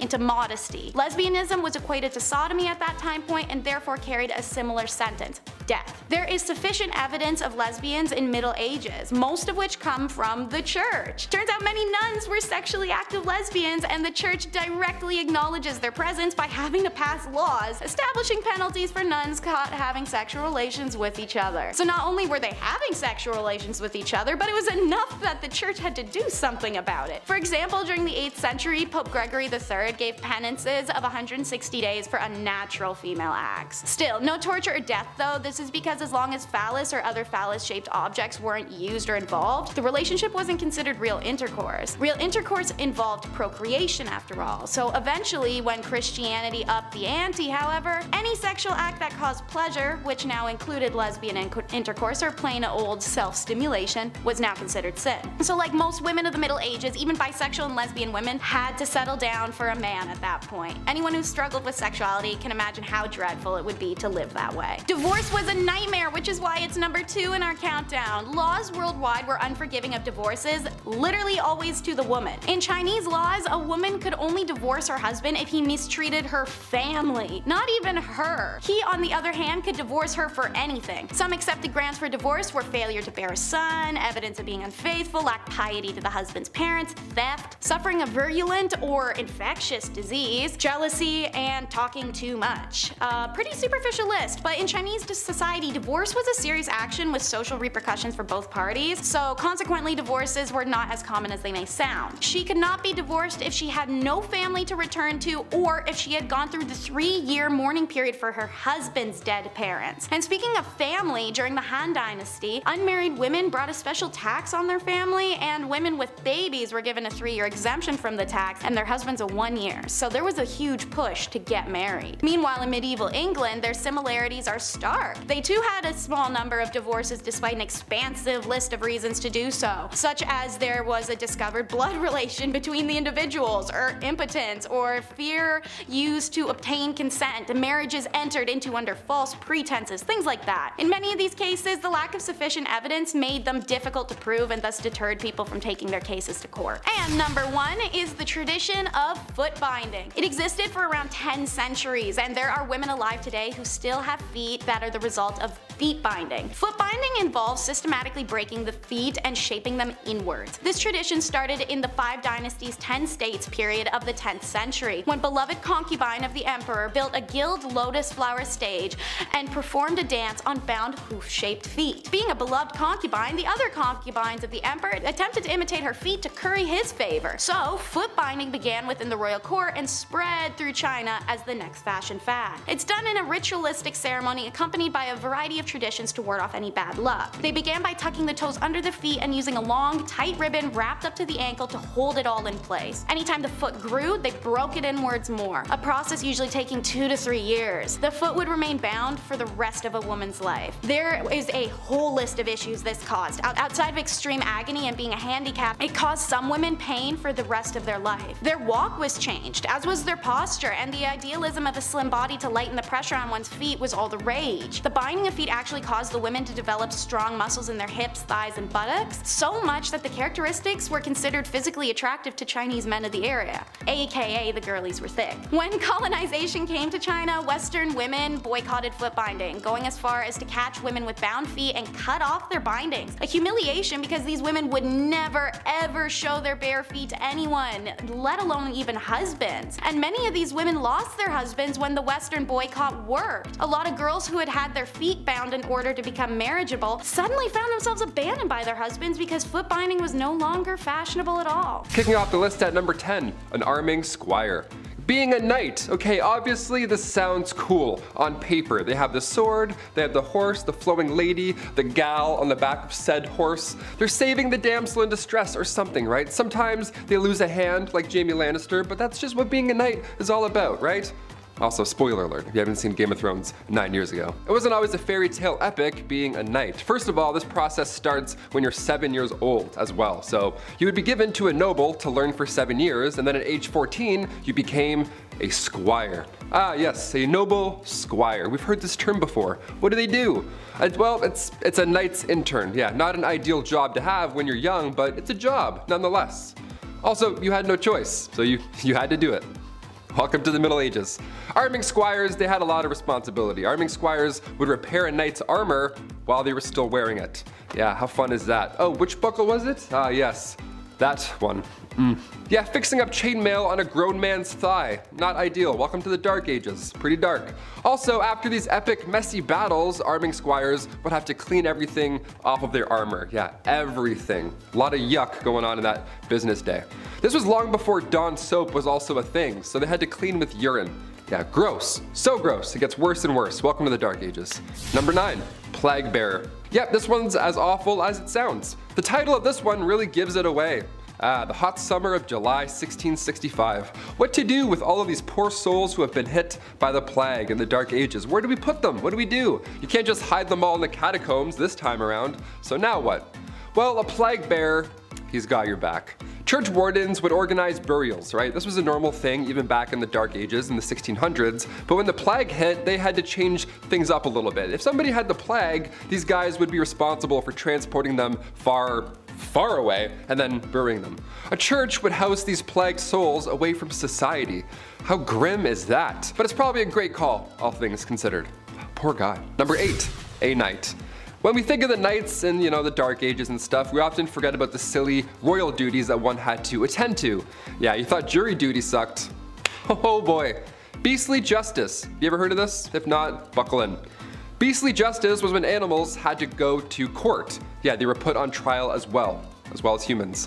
It's wild to look back at a knight and all the things they had to do for their kings and queens, but the fact they also had to wake up early and attend court like a noble, royal court where a wild animal was now taking the stand. Like, what a joke. I'd be like, really? Do I have to be here? I woke up at 4:30. What's going on? Yeah, this would happen after an animal runs through town. It would attack people, being confused and being an animal and all, but the townsfolk would actually believe that the devil was somehow involved in this whole ordeal. Like these animals worked for Big Red himself, right? How weird is that? In 1457, villagers in France had to deal with 6 pigs who ran wild and attacked locals. They did a lot of damage apparently, but instead of just, setting the animals free or putting them down or whatever, they just took them to court. A real court, like a real trial. There was a judge, a couple prosecutors, 8 witnesses, a defense attorney for the pigs, which I gotta say that we gotta do a list on that. That's a terrible job. That's one of the worst jobs ever, I lightly introduced here. These pigs were then hung from a gallows tree. It was so horrible. The Dark Ages. Dark, right? A knight had to formally hang pigs after a trial was concluded. Yeah, being a knight sucked. Number 7, leech collector. I always enjoyed catching frogs growing up. That was always fun, but apparently I gotta step my game up. This is weak. A leech collector is, well, exactly what you think. Back when medicine was pretty much non-existent, sickness was just wafting throughout these old towns, just moving through towns. Like the G from the Goosebumps logo, just haunting towns, moving through. Scariest intro ever, eh? So the solution back in the day was the classic, oh, if you feel sick, maybe try bleeding for a bit, see if that helps. Yeah, they would use horses' legs to lure out these leeches, but most of the time these leech collectors would have to get in and get dirty and just grab them themselves. They would have to swim around and touch as many things as possible. They would make contact with as many leeches as possible. How gross is that? That was the best way to collect them, really. I would have fainted so often, that is horrible. The loss of blood here was obviously so intense, so it was a, horrible job to have. And on top of that, you gotta look out for the same reason they need leeches in the first place. Disease. Yeah, that's still out there. Leech collectors were so common throughout the 18th century that leeches basically were extinct at that point. We almost lost leeches. So close. Number 6, jesters. The earliest accounts of the fool go back to the 11th century, so pretty OG. These fools were hired to liven up the party, dance and be silly, wear pajamas. Most of you have an image of a jester in your head, jumping around on tables, telling jokes. That's actually pretty accurate. Yeah, it was pretty fun. It was one of the best jobs to have, obviously. This title of a minstrel, or a fool rather, it was an honor to have. The fool's payment also was no funny business. That was good stuff. Roland Le Petier, he was like a major jester back in the day. This guy got 30 acres of land from King Henry II. Just here you go. Just show up and fart and be funny. Have all this land. That's like a kingdom. You have a kingdom because you're funny and you're silly. He would whistle, jump around, and literally fart on people. On Christmas Day, this guy would come over and just ruin your entire breakfast and just be like, yeah, I have all this land. And then he would take off. Crazy. You just ruined Christmas, sir. Stop farting on my food and family. Thank you. I would never want to be a jester. They had to also go into battle and spread bad news too. It was fun and silly, but they were also royal. They had to do lousy stuff too. Number 5, groom of the stool. Nowadays, higher ups in the office, they have assistants, to grab your coffee for you. Maybe they answer some phone calls, keep the business running while you're off, doing your businessman stuff. Assistants are vital today. The groom of the stool though, that was a bit much. We have some labor laws put in place now. I don't think we're gonna see any online ads opening for a groom of the stool. We'll see though, fingers crossed. It had good benefits. Back in the Dark Ages, this role was vital and respected. It was created by King Henry VIII, and this role was to assist the king, and specifically assist his bowel movements. You had a box that you carried with you at all times. That's where the magic happened. The dark magic happened in this box. You would literally follow the king around until he needed to go to the washroom, until he needed said box. Porta potties weren't a thing back then, and there's no way you're going to catch that king squatting in the woods. In fact, you wouldn't even catch that king wiping his own behind. That chore was also reserved for the groom o' the stool. Yeah, lucky you, right? In this stool, you would have water, towels, a wash bowl. The whole setup would be in there. You're probably thinking, Taylor, which poor soul had to be stuck with this role? A prisoner? Somebody who lost their sense of smell, hopefully? No, only sons of noblemen could take on this role, and in doing so, they also gain access to every room in the castle, tons of clothes, any bedchamber furnishings, you name it. And of course, a high pay. Always helps. Thank God. That's maybe the worst job in history. Maybe. We're almost there, you'll see. Number 4, divorce lawyers. If you've seen Game of Thrones, you've heard of trial by combat. That was the norm back in the day. You know, you fight for your freedom. That's great. But what about divorce by combat? What in the Mr. and Mrs. Smith is happening? Was this real? I can't believe this. If you and your significant other weren't getting along in the Dark Ages, instead of, you know, dishing out thousands on couples therapy and signing all that paperwork and getting it done with and going your separate ways, no, instead they would battle each other, like combat. It was an organized event too. It had restrictions in place for the husband. It's pretty hilarious to think back on. Like, the husband would have to stand in a hole with one hand tied behind his back, while the wife ran circles around this hole with a sack full of rocks. A sack full of rocks, how intense is that? That's why you don't cheat in the Dark Ages, Lancelot, okay? Just take the barn, take the horse, take it all, I quit. Get me out of this hole, untie me. Number 3, toshers. Toss a coin to your tosher. Here we go. This was one of the worst jobs back in the day, and it wasn't even a legal job. Shh, don't tell. If you don't know any toshers, keep their secret, you know? Early 19th century London, I know, a little more modern here, but definitely worth a mention. These toshers would spend all their time in sewers below London trying to find coins or valuables that have been just accidentally washed away. Yeah, they would just search for scrap metals, anything really that nobody else wants to go down and claim. Or reclaim, rather. It was worth the plunge as well. A lot of these folks would make around $20,000 a year. Just gotta do this a lot, and you're good. Number 2, dentist, doctor, surgeon, spy. Dentists were not a thing in the Middle Ages, you know. Dr. Downer didn't politely tell you to floss more and then shake your hands while you're watching a show, getting a cleaning. No, it wasn't like that at all. They did have a barber. They had one guy, he did it all, a barber from the Dark Ages. Yeah, this appointment is gonna suck, my friends. Cavity, toothache, maybe you accidentally bit a rock, chipped a molar. They would only pull these teeth, that was the only solution. Barbers were responsible for cutting hair, pulling teeth, bloodletting, you know, the classic 3-in-1 appointment we all have to do every month. Doctors were seen throughout history and they've seen a lot of horrible stuff. Back in the 1500s, patients were walking in with an arrow sticking out of their legs. Yeah, instead of cutting the tip off and pulling the opposite way, the arrow remover would come in and then, you know, cut into the injury, opening it more. That's always great. And then you would hold it open and then you'd pull the entire arrow back out of your leg. Yeah, what a fun job. Or chest. Wherever the arrow went, you had to figure that out. This poor soul. And finally, number 1, the rat catcher. Another Game of Thrones classic. If you're a rat person, I know there's a lot of people who do like rats, like rat tricks, and they have like cool rat friends. That's awesome. I'm not one of those people. I'm not bashing you, but I am bashing this job. This would suck. First of all, rats as a medieval punishment was horrible. Where do I even begin with this one? This was one of the worst punishments for the rats as well. This is a 2-for-1 when it comes to pain.